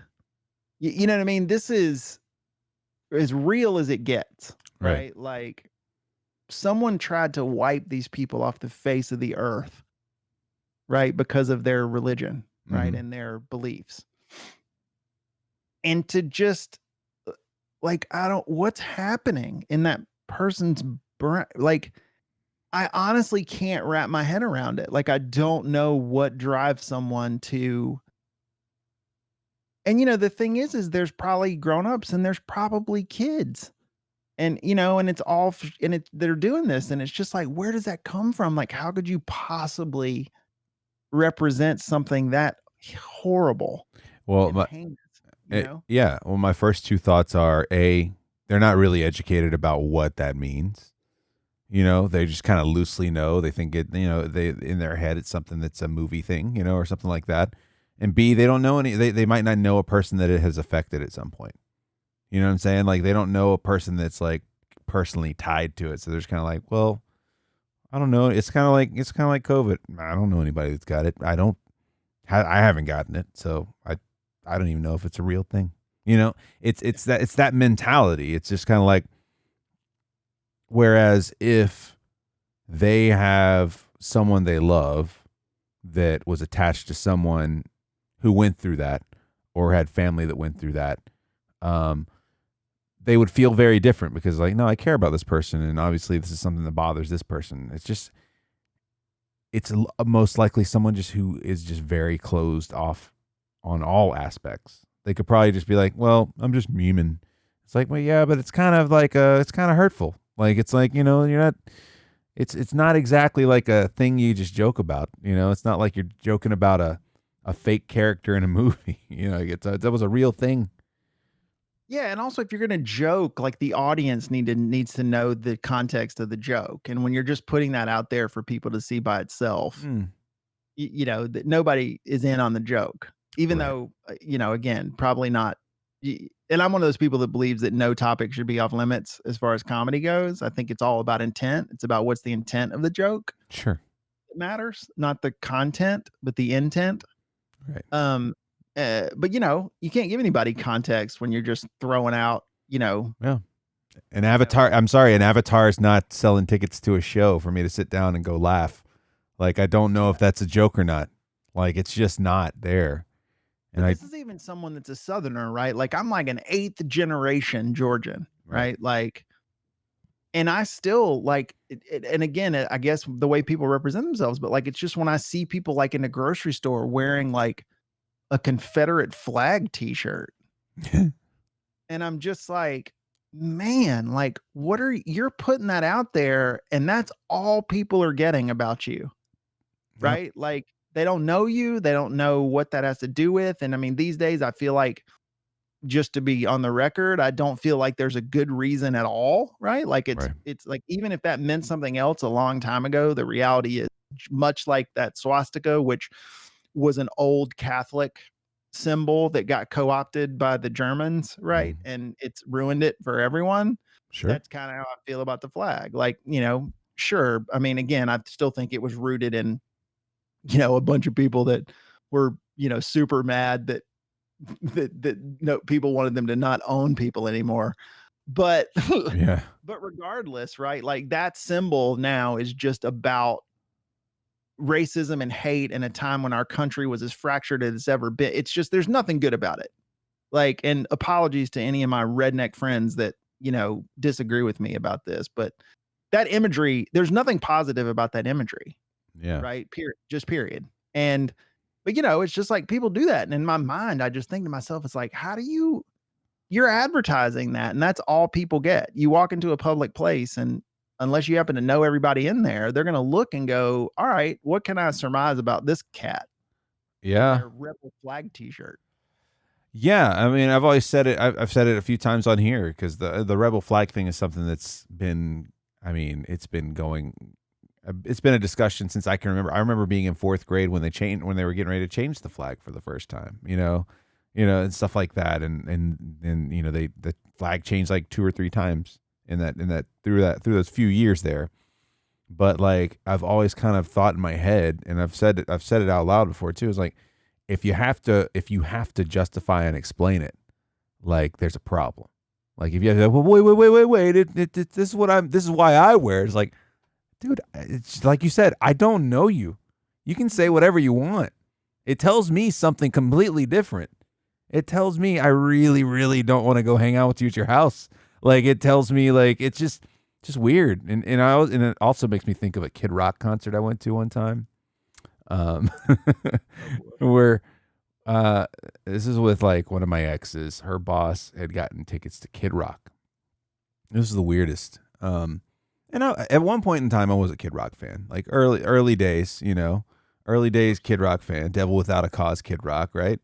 But I don't know where the switch happened, but we went to this concert, and I'm like, all right, well, it's a Kid Rock concert. It's entertaining. He's going around taking everybody's instruments from him and playing them, doing whatever, being entertaining.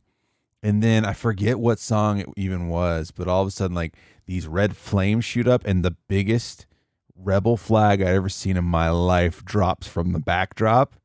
And I was just kind of like, I looked around, I was like, I am not comfortable anymore.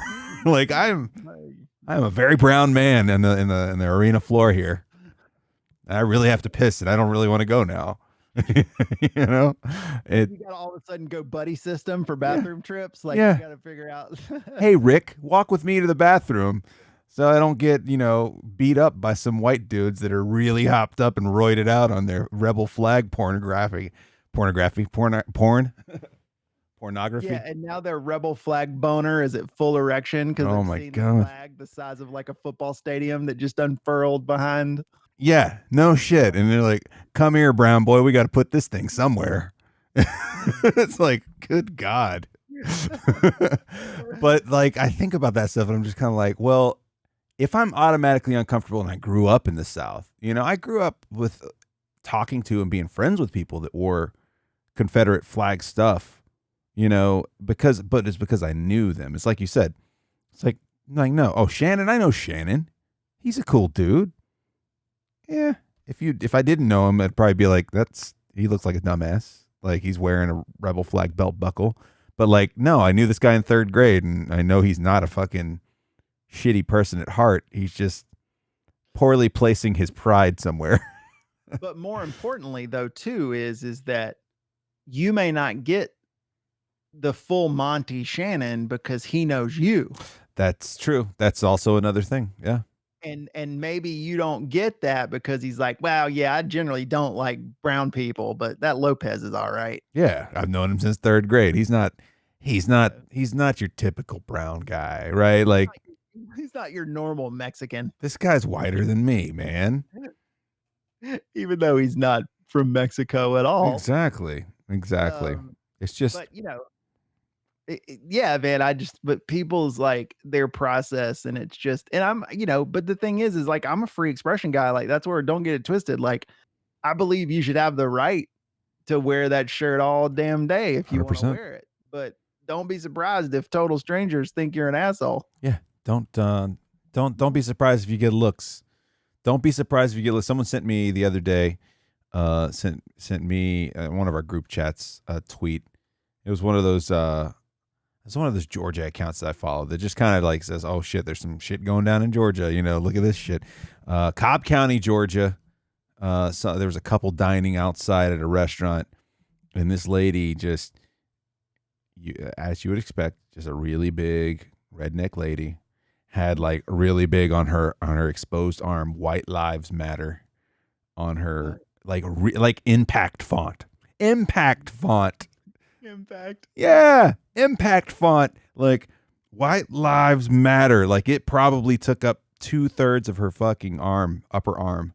And I was like, holy shit, I really hope that that's fake. Like, I really just hope that she had someone draw that on there. Little racial henna tattooing, maybe. But Jesus Christ. Dude, racist henna would be the greatest Chappelle Show skit of all time, by the way. For your non-committal racists. Yeah. For when you want to be racist for the weekend. Right. If you only just want to be racist light, I just want to see what it's like for the weekend. You only be racist for 2 weeks until the henna wears off. Or until you go get the acetone, whatever. Whenever you want to give up on it. Come to Cletus's Southern Henna Shop. Henna Pride. We got you covered. Southern henna traditions. My God. That is a skit. Oh, it really is. It really is.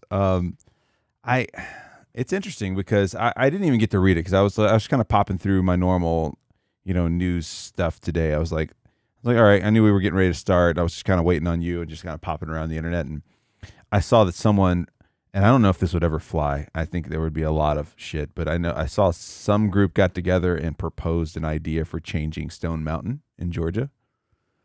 Yeah. And I don't know what the details are, but I was just kind of thinking in my head, I was like, man, like, how that would be nationwide news. That would be fucking huge if that was attempted. I'm not saying it could happen. It might happen. I don't know, or what you do, but like, just thinking about all the shit that went down just last month at Stone Mountain in the town, because they closed the fucking park. There was gonna be a alt-right, I guess, rally at Stone Mountain. Alt-right and KKK rally is what it was going to be. And apparently they do this every year anyway. But this year Stone Mountain was like, incidentally, you know why? Yeah, unless my history is mistaken, it's the birthplace. Klan was founded there. Yeah, they were founded there for sure. Nathan Bedford Forrest, right, was the Confederate general that I think was at the roots of that. So that was its birthplace. It was his birthplace. And so this year the park was like, no, fuck this noise. It's been a year. It's been quite a year. We're gonna close the park today, last minute. There's like that morning they were like, no, we're not opening. And so all these people had shown up for this rally that wasn't happening. Well, where does it go? It goes to downtown Stone Mountain, a place that's really not all that close to the actual Stone Mountain. And then counter protesters show up, and I sat there. AJC probably had the Atlanta Journal-Constitution, for those not from Atlanta. AJC had 120 something pictures. I guess they had someone out there just snapping photos. And it was just amazing to see, like, you know, I saw people with rebel flags and cans of wasp spray, you know, the stuff that goes like 20, 30 feet. And they were shooting it at counter protesters' faces. And so you're just kind of like, how is no one getting arrested here? Like, I don't understand how. And there's pictures that, like, you can see it if you start looking for it. After I saw that one picture of the guy spraying some people in the face, like, you start looking, and like, there's a large percentage of the people on the alt-right protest side or alt-right rally side, whatever you want to call it, that have one or two cans in the back pockets of their jeans. And like, that's their thing. Like, oh, we're just going to spray them in the face if they get close to us and try to counter protest us. And it was just kind of like, what the fuck is going on? Man. Ugh.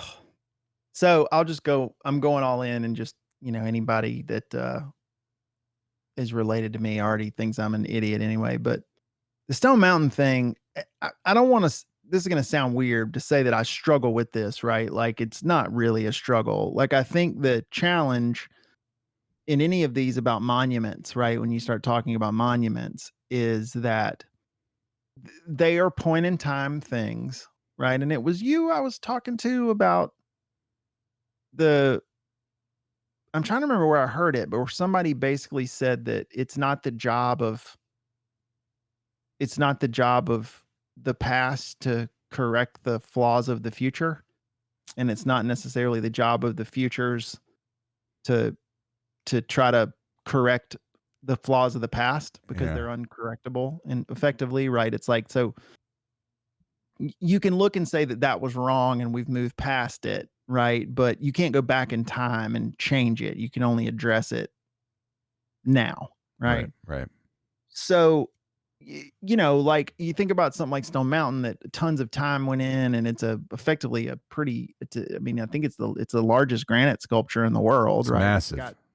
There's some significance just from a, you know, and that's, but again, it represents a lost cause, a lost war, a lost, you know, and that's always my pushback when people talk about heritage and history, is no one is suggesting we forget the history, right? But memorializing bad things, Yeah. right, is not good. It's not something you see anywhere else in the world either. You know, and my super snarky, jerky response when people start talking about is like, yeah, man, it's a shame that since 88, 86, 88, that none of these people in the world know anything about the Berlin Wall. Because, you know, since we tore it down, there's no way for anybody to learn the history. Yeah. You know, it's that argument, right? You're tearing history down. I'm like, by that argument, it's like, so we should have left the Berlin Wall up, right? Because without it being there, you can't. But, you know, those things are like that, you know, the other thing that's really weird to me, because it seems like there's this weird juxtaposition with people that are really into that whole heritage angle, right? With the Southern stuff. Mm-hmm. Also are like super pro America, right? They're usually the people that are waving American flags and talking about the Constitution and, you know, how much they love America. And I'm like, you realize that those were the losers, right? Like, yeah. those are, and it gets us so mad. I'm like, those are the participation trophies. Yeah. Like, you got your ass kicked, right? Thankfully, in the Civil War. And you were mad you got your ass kicked. So you started throwing statues up everywhere.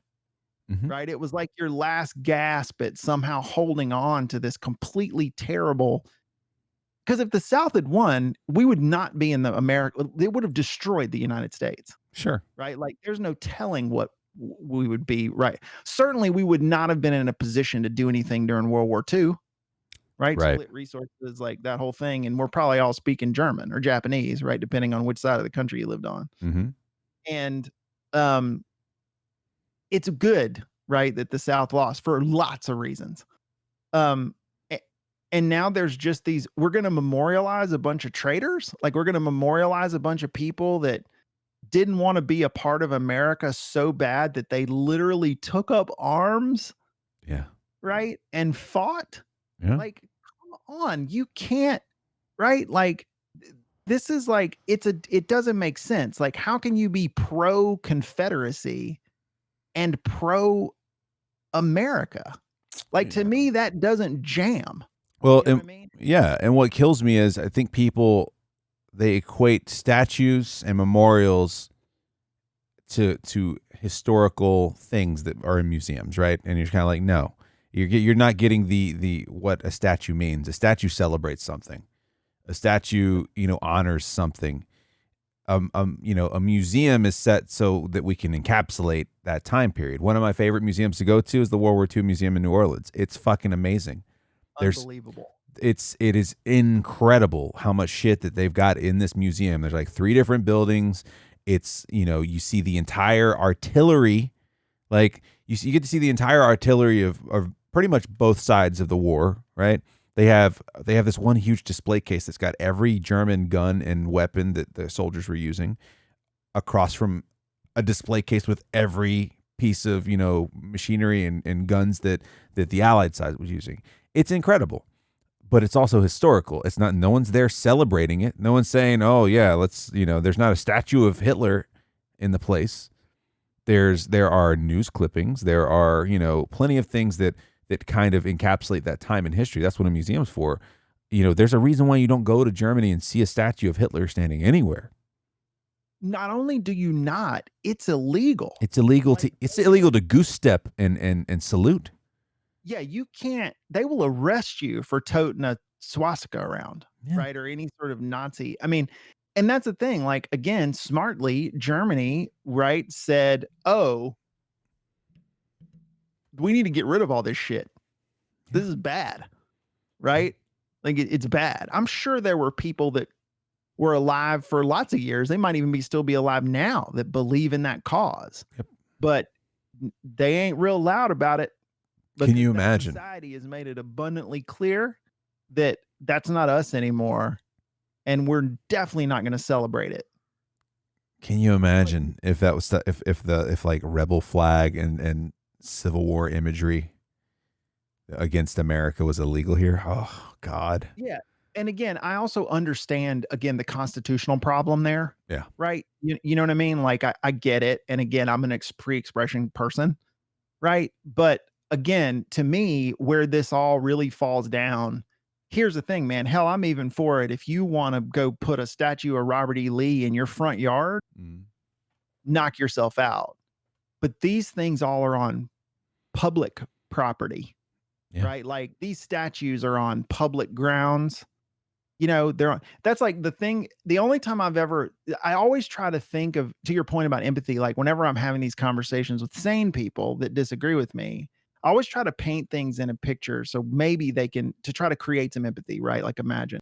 And the thing I say is because courthouse steps is a very common place in the South, where with town squares, right? Courthouse lawns, you see these Confederate generals and these people memorialized, right, in statue form.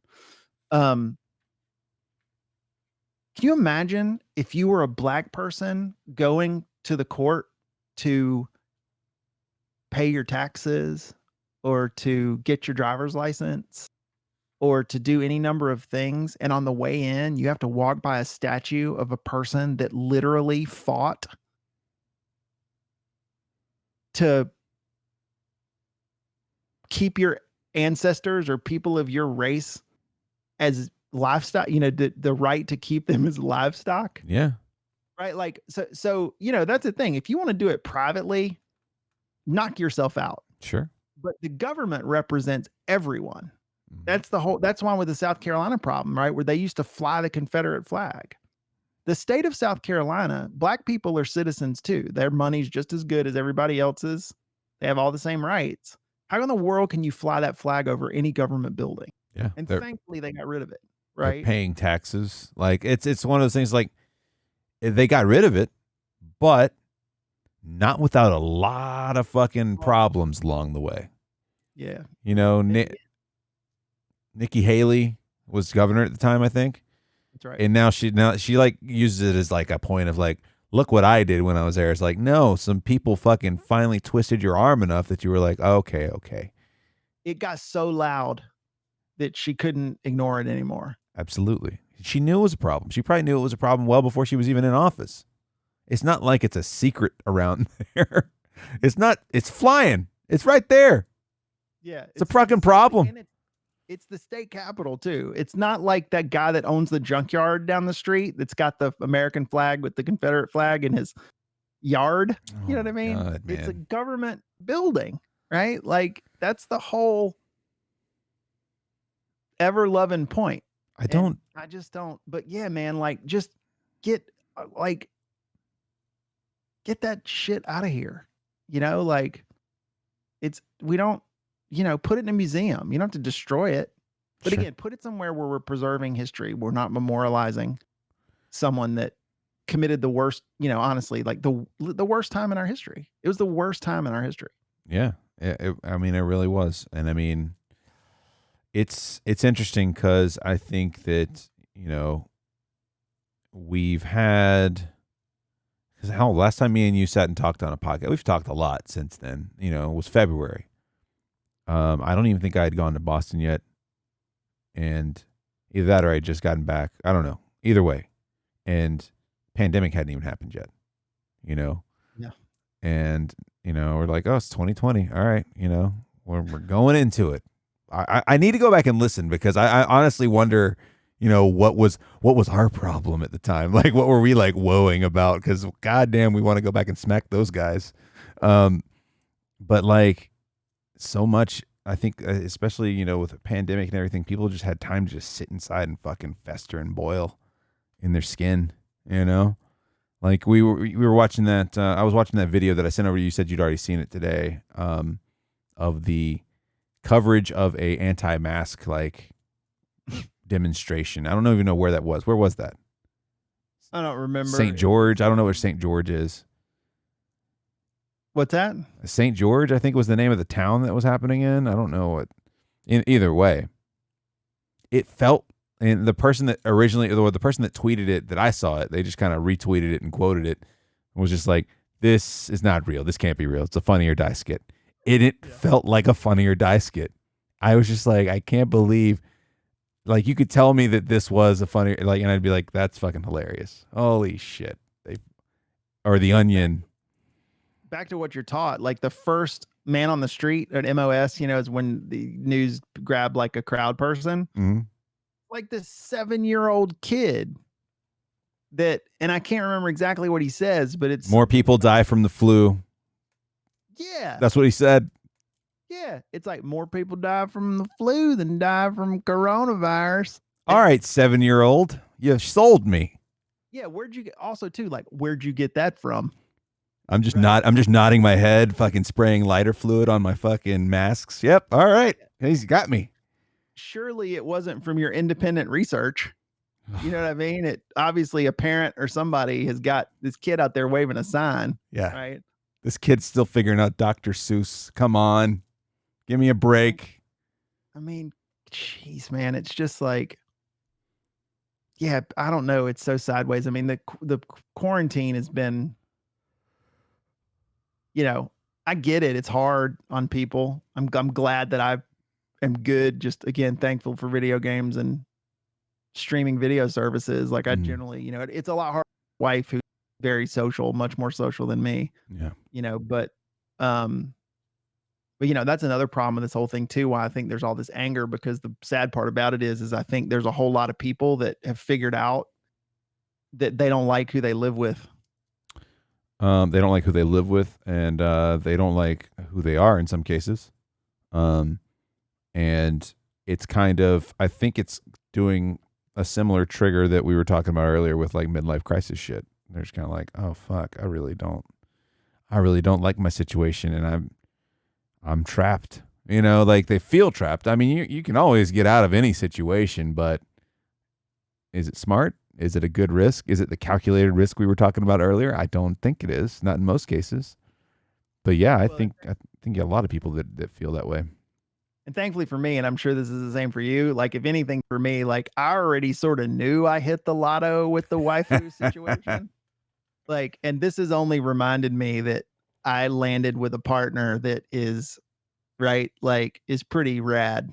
And we're human, right? We certainly have our moments where we get up under each other's skin, but like shit, man, like I look around and go, oh my God, like I got so lucky.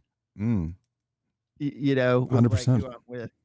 Yeah. Like, yeah, it's absolutely the case. Cause I mean, there's a lot of folks we know that are like, I'm going crazy, and we're just kind of like, we're fine. We've got our own space to work. We're both able to work, like, and that helps a lot. I'm sure that there's a lot of people who are under a lot of pressure that couldn't work, shit like that. And we get along really well. And so for us, it was just kind of like, cool, more time to hang out. Like, it's just kind of one of those things. And then we still have our own respective areas to go to and do our own like work stuff and our own hobby stuff. And it's kind of neat, Yeah, I'm like, we're watching Jeopardy reruns and making blueberry muffins. That's right. This is kind of, I mean, we're kind of good. That's right. You guys got the KitchenAid recently. You're going to be, the baker is in. The baker is here. That thing is glorious. Isn't it though? Two next things on the list are, I'm going to do some apple muffins, like some spiced apple muffins. And then my favorite cake of all time is German chocolate. Really? Yeah. So that's going to be the next move. Also, fun fact, if you didn't know, German chocolate cake is not Germany. The guy that came up with it is an American named Samuel German. I didn't know that. Yeah, and it started out as German's apostrophe chocolate cake at the bakery where they started making it originally, and it just eventually got shortened to German chocolate cake. So I'm sure the Germans have milked that for all it's worth. Sure. But that's not from Germany. It's like from Pennsylvania, if you're keeping track at home. I'm fairly certain I've been to family functions where there's been a German chocolate cake, and I've seen relatives take a bite and be like, man, these German motherfuckers figured it out. I definitely know I've heard it because it made me laugh. But I didn't know it was a guy named German that did it. It's a guy, his name was Samuel German. Old Sam. Let me see if I can, now I got it. And it was just the chocolate cake with the pecan coconut. 1852.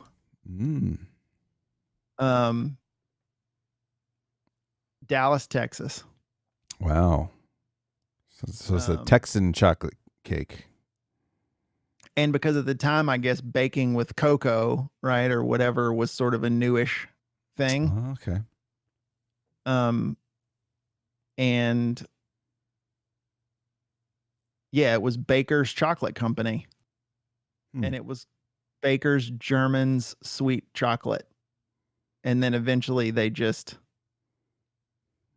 like, newspapers and stuff just dropped the possessive. Started calling it German chocolate cake. That's funny. I never knew that. That's cool. Yeah, so because I think maybe what even prompted it for me was there may have been an offhanded joke to my wife or something about, I really like German chocolate cake, sorry. And then I looked around, I was like, wait, it's not German. It's some dude, Sammy German, from like Frisco, Texas. Old Sam German hooking us up from the 1800s. Well, we've been going for a hot minute. Was that? Go ahead. I was going to say, do you guys have one of those stand mixers? We do. I forget. I bought the wife one for Christmas. How long she had that thing? It's probably been almost maybe 9 years ago. I got it for her. We need to have a bake-off. We need to have a bake-off, yeah. Coming for you. Let's do it.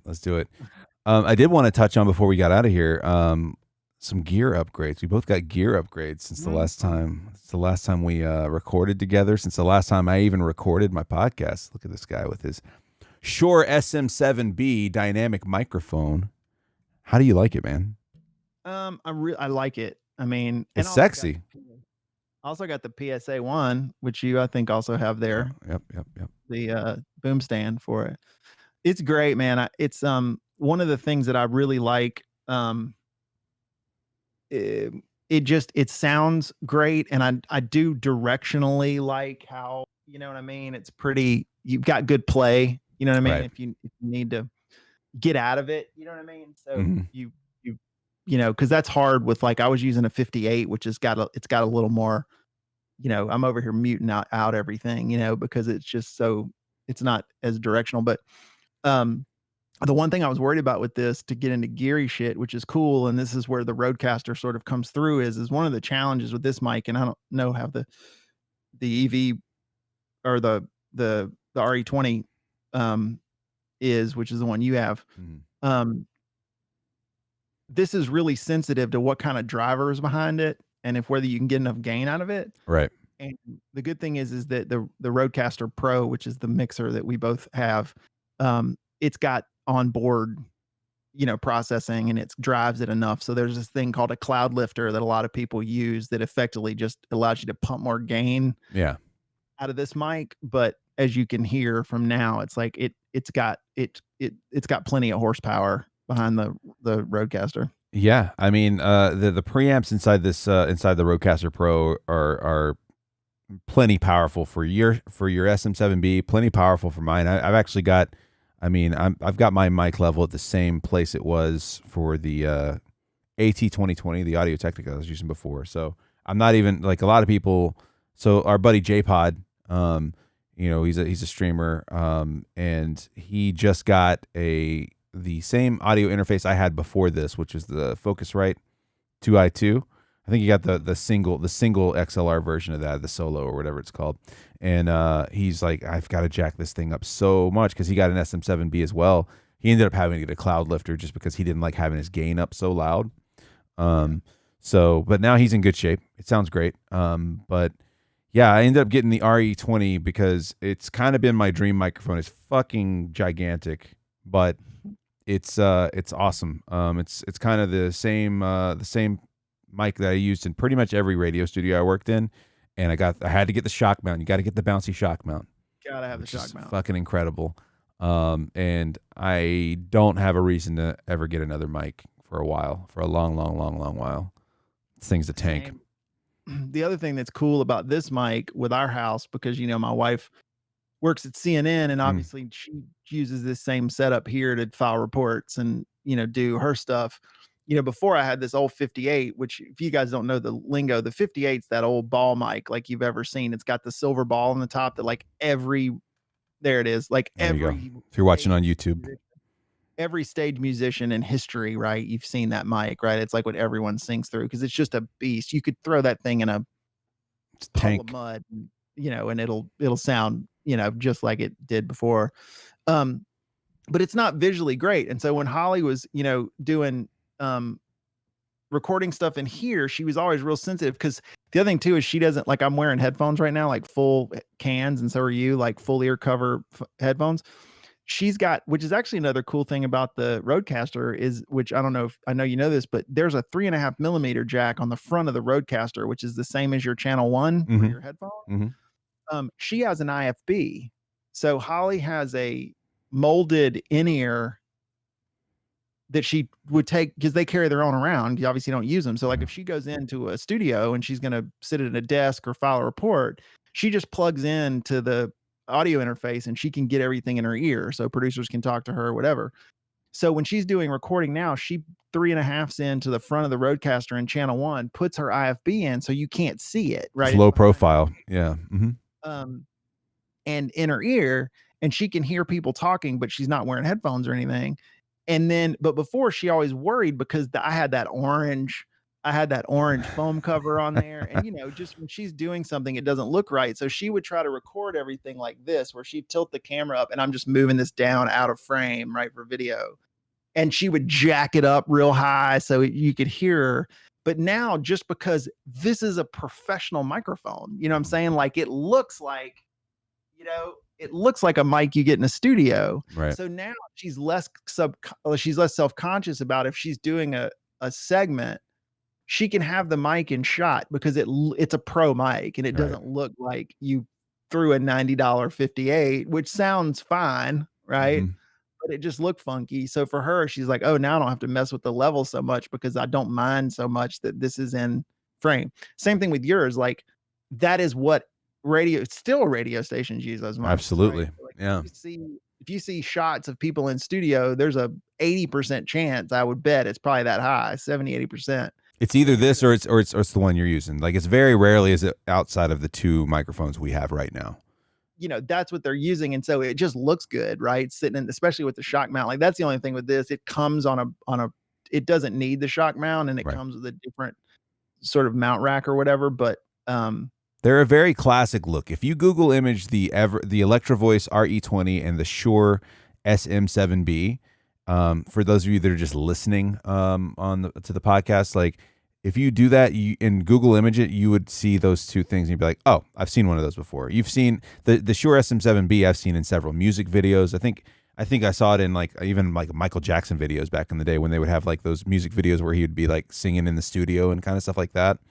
And that mic's been around forever. This fucking mic that I'm on has been around forever too. Like it's the classic radio mic. You know, you may have seen one like on Larry King's desk back when he did like 100%. And like if you are thinking too, like if you watch any Rogan, yeah. Sevens, right? Mm-hmm. So that's that mic, you know, that whatever. But yeah, man, it's and to your point, what's great about them is they're not cheap, but you only got to buy it once. Yeah. You only have to, that's it. You're done. Like you really have to fuck these things up to fuck them up. You know what I'm saying? Like you really have to do some work and knowing how particular I am about my equipment, it's never going to happen. It's never going to happen. Yeah. I won't allow it. I'll throw myself in front of my mic if I have to. One day you're going to come in and Bon just going to be standing on the desk, just gnawing on the end of that thing. And I will have the next day, there will be a brand new Boston Terrier for adoption. And Ty just sitting there like, I tried to tell her not to do it. Hey man, look, she was biting me. I couldn't say shit. Oh man. Yeah, I guess that's some other things changed. I don't know if I've talked about, we've got a new Boston Terrier here in the house. Bonnie. Oh, I'm a part of the Reveal podcast for the Reveal. She's not down here right now, so I can't really put her on camera, but we actually have an Instagram for her because that's what people do now. That's how you consolidate your memories is you get an Instagram. You can check out the Boston Bonnie on Instagram. There's a couple of Bonnie the Boston Terriers on Instagram, so I had to do the Boston Bonnie. So you can check her out. She's the Boston Bonnie. The Boston Bonnie, yeah. You should have done the real Boston Bonnie. The real yeah. Just how long can we make the Instagram handle for her? Yeah, absolutely. She's awesome. We it's fun to watch her and your pit play. They clearly have bonded. They just go at it. Like I say they go at it. She goes at it, and Ty just defends the whole time. He's like, all right, okay, all right. He won't like at first we were kind of like, man, I hope she doesn't piss him off because he could just like when we first got her, she fit in your hand but she was still just going right after him immediately. And I was like, please don't fling her across the room. Please don't fling her. He still outweighs her by 60 pounds. Oh right? yeah. I mean, whatever. Like he probably weighs what, 75, 80 pounds. And yeah, he's around 70. Yeah. Uh-huh. She's like 10. I mean, yeah. So, I mean, clearly. Yeah. We lost one of ours a couple of weeks ago. Yeah.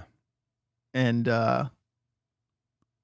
we still got our hound. They were both around 14. But our pit mix got really sick really fast. She had had cancer for 5.5 years. So like we got a lot more time out of her than we thought we would. But I know you went through this with Bean and with Bella, but it's never easy. No, it never is, man. Losing one of them. But on the other hand, like much like your dogs, Cashmere was our dog. They lived really long. I mean, for her size, 14 and cancer at 8.5 years old, right? Like she lived a long life. I mean, it's really hard for her to not be. I mean, she would be laying right there right now. Like she would be in here, like laying there, right? Yeah. Like if we were up here chilling. And that's the hardest part, is just she's not ticking around, you know what I mean? Like on her, Oh yeah. Her thing. But she was an unbelievable dog. But that's kind of we've already, like, we don't want to do that to Barnsley, our hound, because he's very particular and a little skittish, and Sure. they grew up together and we're cool. But he's 14 and I don't know how much, longer. I mean, he's doing okay, but there's just time is, he's effectively like a 90-year-old man. Sure. Yeah. I mean, but go ahead. I'll just say, but we've already we sort of got through it and we're kind of already we've been eyeballing the rescues and the itch. It had kind of what's the next move? You know what I mean? Like when he finally goes, and like you guys is we would never just do one because we want them to be able to hang out and chill together. It's hard to think about, but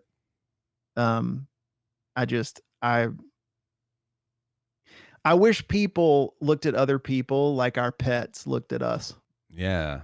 I mean, I think some people do, but there's not many. There's not many at all. It's interesting. Like, I don't even think I did, cause this happened during pandemic. I didn't do much podcasting during the pandemic, but yeah, Bean passed. Bean was, the last Boston Terrier we had, along with Bo, and, she passed. And it is weird, man, when that happens, and obviously Bella last year,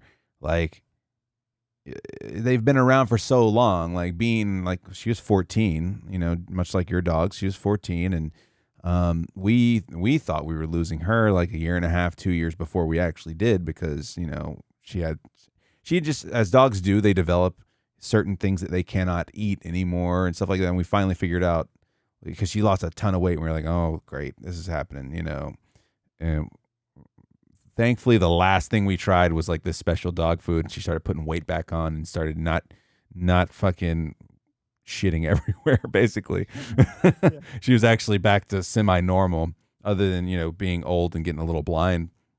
But yeah, when they pass away, you're just kind of you spent 14 years taking care of them, right? And so you're used to walking around a corner and it's oh, she's gonna be in her spot, not in her spot. It's just weird. And like you said, the little tick, tick, tick, tick, tick. It's just, you get used to the rhythm of the house and the rhythm of where they're at and stuff like that. So it's interesting, but we took a little time. We just had Ty because Bella passed last year, and he was just kind of, and a lot of this is probably us projecting on him. He's always been kind of a lazy dog anyway, but we're always man, he needs a friend. He needs a friend. And he's probably just shut the fuck up. I would rather just hang out with you guys. I don't need to share. This only dog thing is kind of awesome. It's kind of what are fucking, you guys doing? Yeah, I'm putting on a little weight. You guys are giving me some extra treats. It's great. Oh, the treat, dude, the treat tsunami. That's the thing, is my wife, Barnsley's living large right now, right? Because since Cashmere went, he's getting full attention, right? He's the only dog, and he's getting I'm not shitting you, she makes eggs and hot dogs for him in the morning. Wow. Because he is always been a picky eater. He's not food motivated, which is really strange for dogs, but he's been like that since he was a puppy. Mm-hmm. And she's just but yeah, and she's I'm making some eggs. Do you want some? And I'm like, okay. And she comes in with the pan and scoops them in. And I was like, I thought you were making eggs for you. And she's like, no, I'm making eggs for the dog. That's funny, man. That's just too funny. I know. It's just but also points in time, we've, in 2 days is my anniversary, and it'll be 14 years. Wow. So we've had Barnsley and Cashmere have basically been we got them at the very beginning of our marriage. Wow. So they've been, our whole life together has been with them. And that's the other weird thing, right, about Cashmere being gone, is our entire married life, she's been a part of it. Yeah. And then she's just not anymore. That's been the pack, right? That was what was weird. Our, mine and Chris's original, Pack was her dog that she had when, Bella, when we met. And then I had Bo and Bean. That was the original three. So we always called that the original pack. And it was weird when that changed the first time. That was when Bo passed away, and it was kind of like, man, that's odd. But it's still we still at least got two of the original pack. We went a little time, then we ended up getting Ty right after we got married, and then Bean and Bella passed, and so now it's kind of like it's weird. Like we're like pack 2.0. It's odd because we saw so a lot has changed. So Bean passed. We got Bonnie in June. So this all happened during quarantine. We got Bonnie in June, and then circumstances with family members ended up getting us a third dog. So we're back up to 3. So we have to throw further confusion in the Lopez household. This dog's name is Tybee. So now we have Ty and Tybee. So I've pretty much resorted to calling Ty Chungus all the time now, because he responds to Chungus. So now it's like no, it was a Tybee and Chungus and Bonnie. So we're back up to 3, and it's interesting every day because Tybee's been interesting. I've talked to you about her a few times. She's very much from where she came from. She was mostly an outside dog. She lived in a kind of a very like a semi-rural neighborhood, and she just kind of had to roam. She would just come in at night and stay in her little doghouse in the nice air-conditioned garage. But the rest of the day, she was just out wandering around.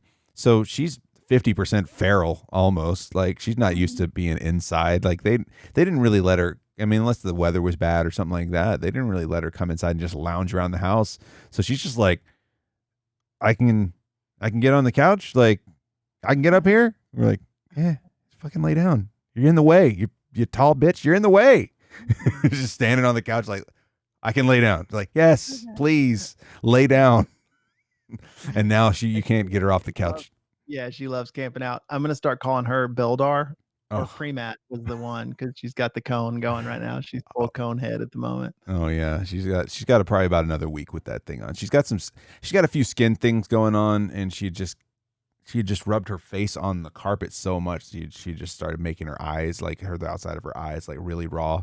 So we're putting ointment on. We're doing all kinds of shit, but she's great. One of the people in my Twitch chat likes to call her Choco Bork, and that's caught on.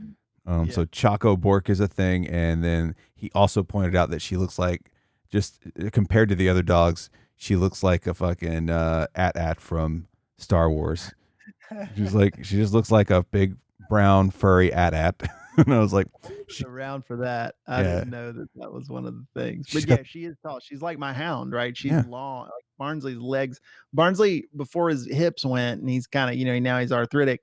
He used to jump up on his hind legs and put his paws on my wife's shoulders because my wife's like 5'2". Yeah. And he would be eye level with her. Like that's how tall he was on his back legs. Yeah.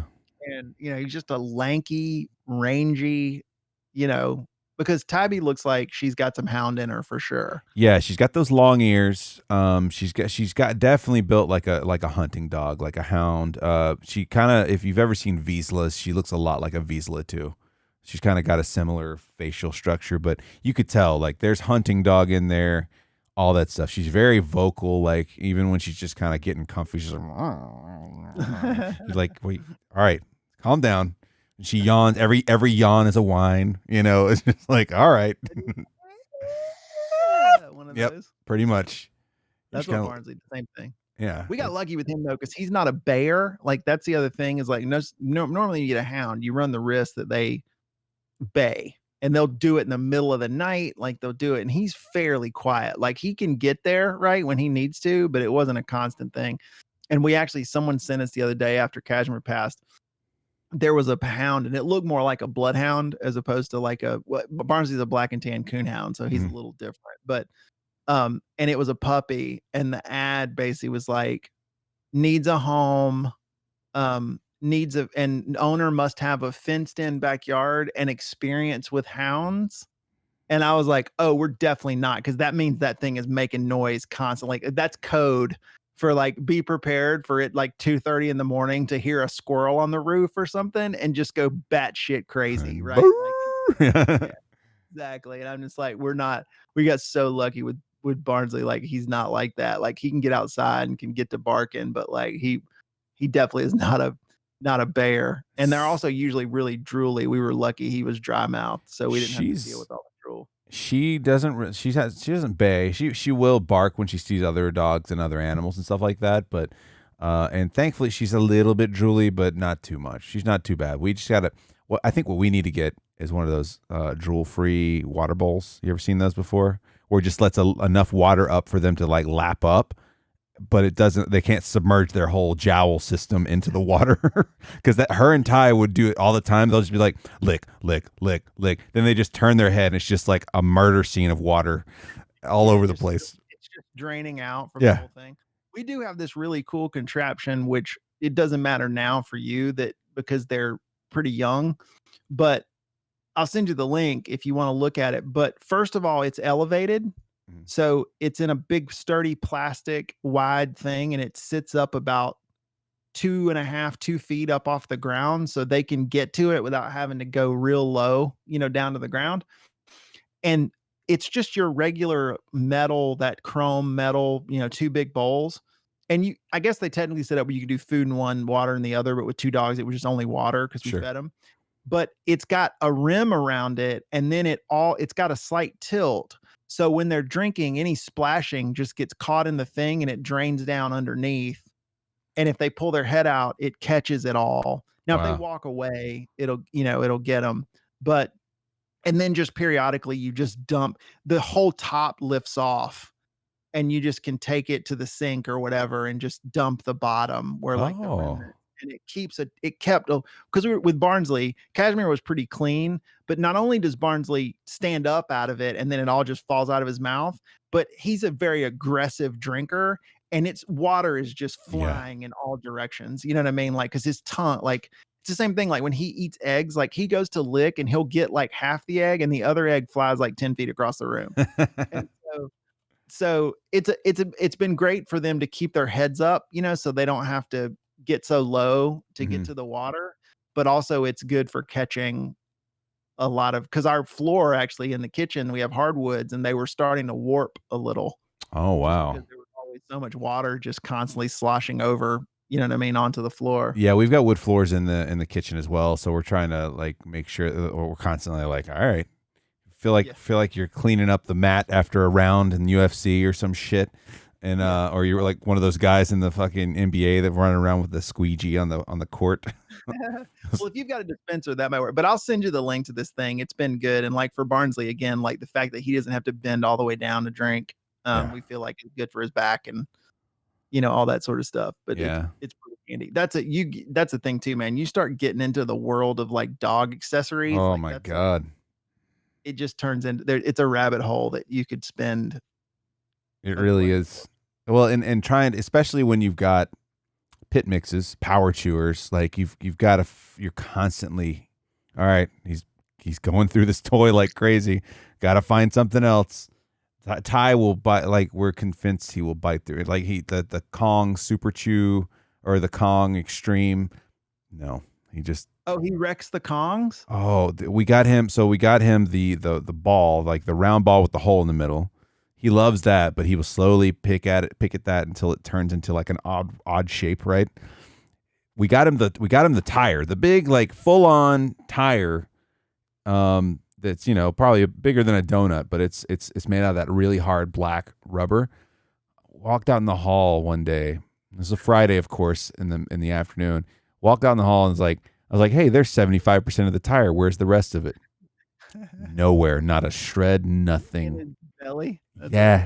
Yeah. So the wife's like, we got to take him in. I'm pretty sure he tore it into little pieces, but we can take him in. Doctor was like, yep, just gonna have to just look at his poops. And pretty much for 3 days, it was just pieces of tire in his poop. Did you try to get it? Have you tried the double one where you can put the disc treat in the middle? No. All right, I have to send you that. So this one's cool. It's 2 big fat Kong like circles. They're like 2 cones, right? And they're that hard, and they've got the little nubs on the inside, and they screw apart.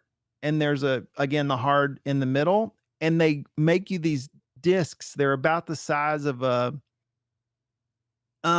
they're like an old mini disc, or whatever, like smaller than like half the size of a CD. Sure. And they're about a quarter to a half inch thick. And you put the little treat and you twist it closed, and the treat sits in the middle of these two cones. So what ends up happening is they can't get their full mouth around it, so they just can gnaw at the treat because the cone kind of blocks them, and they can eventually get to it. But they focus on the treat, and it prevents them, and they get their chewing in, but it prevents them from going after the toy. Oh, Because okay. they're so focused on this little meat disc or whatever it is that's like in the middle, this jerky thing that's in the middle. Yeah. And Cashmere loved it, and you could just put a treat in it, and she would just work on it for hours because it's hard to get out. And they don't know spatial relations, you know what I mean, to like turn their head and go, oh, I can just use like if I just use my pointy tooth, I could just stick it in that thing and eventually go at it. And their mouth doesn't fit, right? Like they can only get like their two front teeth on it and just barely. Right. And she was a chewer too. Like, so that was her, again, like she slowed down when she got older, but when she was younger, I mean, windowsills, stairs, like she ate like carpet. She did like 10 G's worth of chew damage to the house. Oh man. Yeah. Bonnie's doing the carpet thing right now. Oh God. She's also losing her baby teeth. So she's probably teething as well. We're getting her one of those teething rings. We're getting a couple of those teething rings that you can freeze. She loves ice. So you can freeze them, and they're kind of soft in the middle. So it just kind of gives her that ice feeling, but she can't bite through it every time. But yeah, there's this thing right now. Ty's favorite thing is it's called the Kong Jumbler, and it's like this big. It's probably like the size of maybe just slightly smaller than a bowling ball, but it's plastic it's like not plastic, but like a hard rubber on the outside, but you can see through the middle of it. And it's got a tennis ball in the middle. So when you shake it around, it like knocks around inside this thing. It's like shaking a tennis ball inside of a milk carton kind of thing. And he loves it. Like he's not allowed to have it by himself because he can easily tear that thing up. If he had give him a good hour with it, he'd probably tear it to pieces. But he loves to chase it outside, just to fucking throw that thing across the yard, and he just takes off after it. He loves that shit. So that's how we get exercise with him when we're not taking him out for a walk or something like that. And we're actually getting the backyard fence put in. So they're going to get a little more time to run around outside, because right now it was never a problem before with the original pack. But right now we've got a neighbor with a fenced in yard next to us. The other neighbor doesn't have a fenced in yard, but her granddaughter has a dog, and they just all go running after each other if they're all outside at the same time. So we're like, you know what? Fuck it. We're putting in a backyard fence so we don't have to we can just step outside with them and not have to worry about them running over to the neighbor's house. And do we have to break up a fucking dog fight? Like all this shit. Yeah. We immediately fenced, cause we just knew cause we had Dakota and Bonnie. Bonnie was our, border collie. Oh yeah. Yeah. And we just were like, when we bought the house, we're like, just build in fence costing and let's just go ahead and get it done. Cause they're, and that way we can just cut them loose and we don't have to worry about them running off. And Dakota was a big fat head yellow lab, head. And then of course, when we got the other dogs, Cashmere would dig under the fence, and we did that for a while too. Like outside of a chewer, she was also a digger. Yeah. But she finally got through with all that, and the fencing is still there, which will be, because that's the other thing with puppies too. Because when we got them, they were full grown in the slats, and we have spacing, so it's a privacy fence, but it's not fully, Right. And I'm like, oh shit, if we get a puppy, we might have to get one that's big. I think they could squeeze through the middle. We're gonna have to figure that out. Bonnie probably could. My Bonnie probably could. Oh, she's 100% so narrow. Oh god, and she's like liquid. I know she wants to also do, which I don't know if you guys have done, but there's serious conversation before puppies about putting in a dog door. Oh yeah. So she can, because we actually, for no kidding, the last probably 3 or 4 years, we just left our back door open constantly, even at night. Right. So like overnight, because we'd come down in the morning and somebody like peed in the dining room or whatever. So we were just like, we got so fed up. It's like, we may get killed in our sleep, but it's worth it. If they can go out. I don't have to clean up another puddle of piss. We've talked about, once the backyard fence is in, they've got those doggy doors that you put the chip on your dog's collar, and and it it's releases. proximity and it releases, because Yeah. that'd be kind of cool. That'd be a bit of an expense, but we need to replace the back door anyway, so we're talking about it. It might end up doing that. So Yeah, you start thinking about things like doors, and you're just like, that can't be that bad. Let me go check out Lowe's. Holy shit! holy fuck, this is gonna be no. I'm sure don't they have an Amazon Basics version of this thing? That's when you need to tap your buddy Banshee and go, hey, you want to scratch that DIY itch? Make me a goddamn dog door. Yeah, I need it to be radio controlled. I need it to be able to open when my dogs get close to it. Scratch on that for a little while. I'll probably get it in like 5 years. Yeah. Hey, the dog door's ready. I was like, what the fuck are you talking about, man? Yeah, are you kidding? We have what do you mean? Like, where are we gonna put that? I told you about that ages ago. I'll tell you what needs to happen. Once I mean, who knows when the pandemic thing's gonna be squared away, but once everything's kind of square, I want to get me, you, and Banshee together, like in person, to just fucking shoot the shit. I think it'd be a fun time. We podcast one of our first, I want to say one of our first podcasts ever, not our first one, but one of them was me, you, and Banshee. Like That's right. We have done that before. I forgot about that. Yeah, it was fun. And I tell you, what I want to do when the pandemic clears up is I'm ready to come get some of that bacon fried rice. Ninja Steakhouse Yeah. and sushi. Oh yeah. I miss it so much. I'll never man, like it's so funny, like at the risk of sounding a little bit homoerotic. When we had talked about that for so much, and then I just was I hadn't been out of the hospital for I'd been out of the hospital, but I hadn't been out of recovery for very long. And I wanted to hang out with you because I mean I hadn't seen you in so long. I mean, because I was out of commission for, I mean, you came to visit me in the hospital and stuff, but like and at the house, but I'd been out of commission for a good solid year. Right. And when I finally got better, you were like, well, we're gonna go to Ninja, right? And the whole thing. And like I came up and it was me, you, Chris, and Crucial met us over there. And I drove up and I didn't say anything because I wasn't, that was like the farthest I've gone for sure, right? Since everything. But like we ate and it was awesome. But like when I got back out to the car, like I was so tired, like I was exhausted and I was like, I hadn't driven, and I was like sweating. Like I was so, but like I wanted to come hang out so bad. You know what I mean? And, Yeah. and of course the rice, I had heard so much about the rice, and then that just sort of made it all worth it. But I'll never forget, like when we all left, I had to sit in the parking lot for like 10 minutes and just like collect yourself.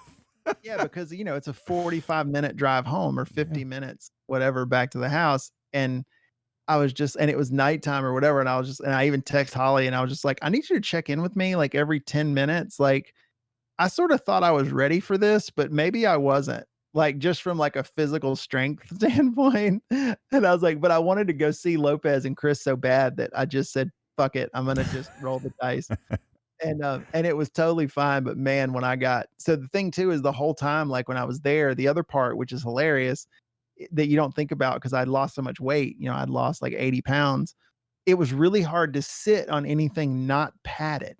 Oh, right? yeah, Like, yeah. You just don't have any, you just don't have any meat on your bones. And I remember like, I enjoyed the Ninja, but I think this next time is going to be much more enlightening, because my ass was killing me because the seats there are just like they're wood. Yeah. And I just remember sitting there like shifting back and forth a bunch because I was just like, I'm just bony. Yeah. And then I was starting to get tired. And then after you eat, you get that post eating, like, oh yeah, the itis thing.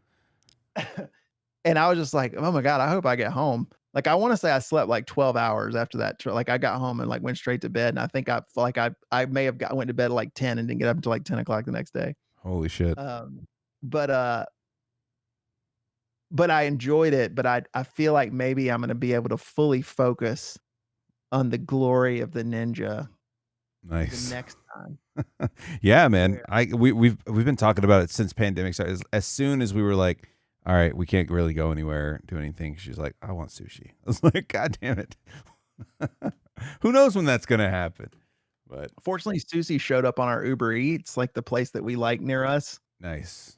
did delivery. And so we've been able to order it. But I tell you, man, that Uber Eats shit is it's handy, but it is pricey. It adds up quick. It adds up quick. I definitely go and I think I've only done Uber Eats or Grubhub or something like that like once or twice, but for the most part, I'm just kind of like, I'm just going to go out and pick it up. I'm just going to go out and pick it up. Fuck it. I mean, my level of laziness is at a place where that's a hard,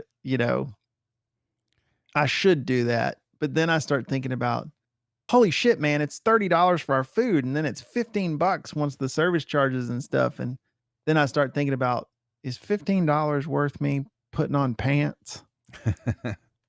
Yes. Maybe not. Yes, it is. Oh man. All right, man. We're 2.5 hours. I'm gonna get the hell out of here and start trimming this thing up, man. I appreciate you being on. If you want to check out Shawn, he's on Twitter at Shawn ATL, and you can check out the Too Much Information podcast with Shawn Arnold. That's TMIPod.com. I'll have links up on Lopez Radio. Anything you want to suggest to folks to check out, to watch? What to watch?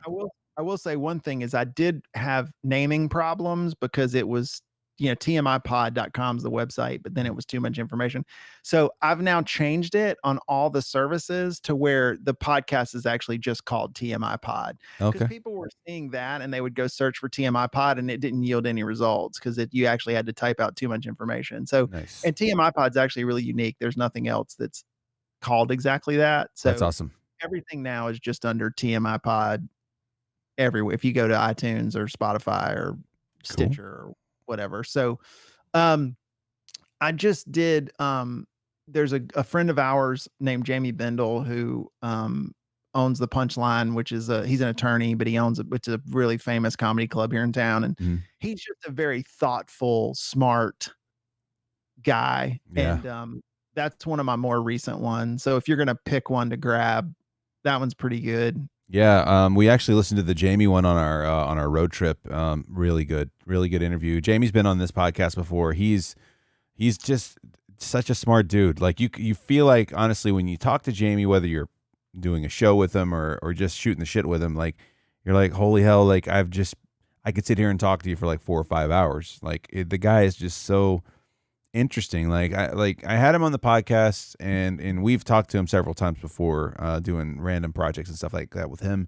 But just running into him, like you end up talking for like an hour or two because it's just so good to catch up with a dude like that. I would highly suggest listening to that one. It's like you said, it's one of the more recent ones and they get into some really cool shit, man. It's really interesting because he brings like a really unique perspective. Like I really enjoyed you guys talking about like life, and you guys definitely touched way more on the kind of a thing that me and you talked about tonight, that midlife crisis to moving into your middle and later years. Like he's got one more kid that's got to leave. I think that's going to be leaving the house next year or whatever, and they're going to be empty nesters. And that was such a cool conversation because I am not in that situation, but I know Jamie, and it's interesting because I know that his daughters are like his fucking life, man. He loves them so much. So it's cool to see that side, and I'm sure it's bittersweet for him too. So yeah, and again, he's also too like an amazingly well. So that's the other thing too, is like you there's very few things that could come up in conversation where he's not at least marginally informed. You know what I mean? And it's just, that's why he's fun to talk to, is just, he's on top of things. Right. And he thinks about, stuff. So, so that's a good one. Now I'm going to do this to actually put myself into a pickle. I haven't done this before, but I think that my YouTube channel is Shawn Arnold, MSHAWN ARNO.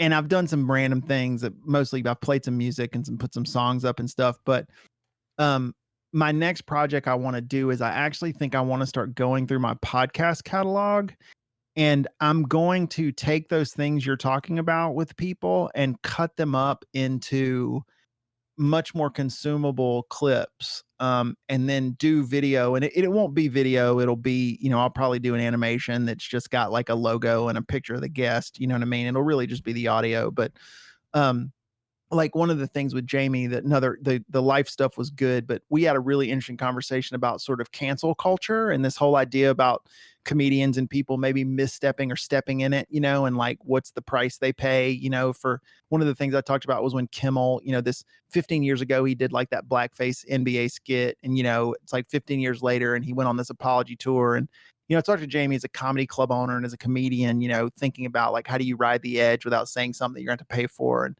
it was a good, like tight 6 or 7 minutes. We talked about that. And I want to go back through my podcast and find those contained bits of subject matter and start trying to push them out to my YouTube channel, where, cause I get it, you're the same way. Like we end up doing these podcasts and they're always these 1, 2, 3 hour sort of things. And I know people listen and cut them up, but I almost wonder if I can't do some and then actually label them as the topic. It's like Jamie Bendel, TMIPod talking about cancel culture or talking about empty nest or talking, and starting to create like a repository of kind of topical clips, if you will, right? That people could find and maybe listen to on YouTube without having to commit 1 million hours, to a podcast. So yeah, and you guys went like there was a great discussion about mortality and like coming to grips with that. Like it was relating to you being in the hospital, and just it's just a really good podcast. I would definitely highly suggest checking that one out. And I'll actually throw a link up to your YouTube channel on the page as well. So if people want to check that out, just lopezradio.com, just go to the post and it'll be in the Strat Guide, man. Yeah, right now there's just bad covers of music on there, and a tribute to Bean is on there. Yeah, that we check out the talked about tribute. Bean. But that's kind of my next creative thing I want to do is to maybe get a little bit more aggressive on the YouTube content side and just really repurpose. I've put all this time in curating all this great content with all these guests and stuff, and I think it's just a way to take what I've got and put it out in another way, where maybe other people can find it. So because there are people who all they do is watch YouTube, so why not try to reach out to folks like that? But that'd be badass, man. I really appreciate you being on. I love talking to you no matter whether we're recording or not. So I appreciate you having me on. 100%. Like I said, you check out Shawn at Shawn ATL, and you can check out the TMIPod at TMIPod.com or wherever you get your favorite podcasts, right? You can check out the show at Lopez Radio, all social media, lopezradio.com, of course, and I'm on Twitch every Tuesday, Wednesday, Thursday, and Sunday. So come over there, twitch.tv/Lopez Radio. We'll catch you guys next time.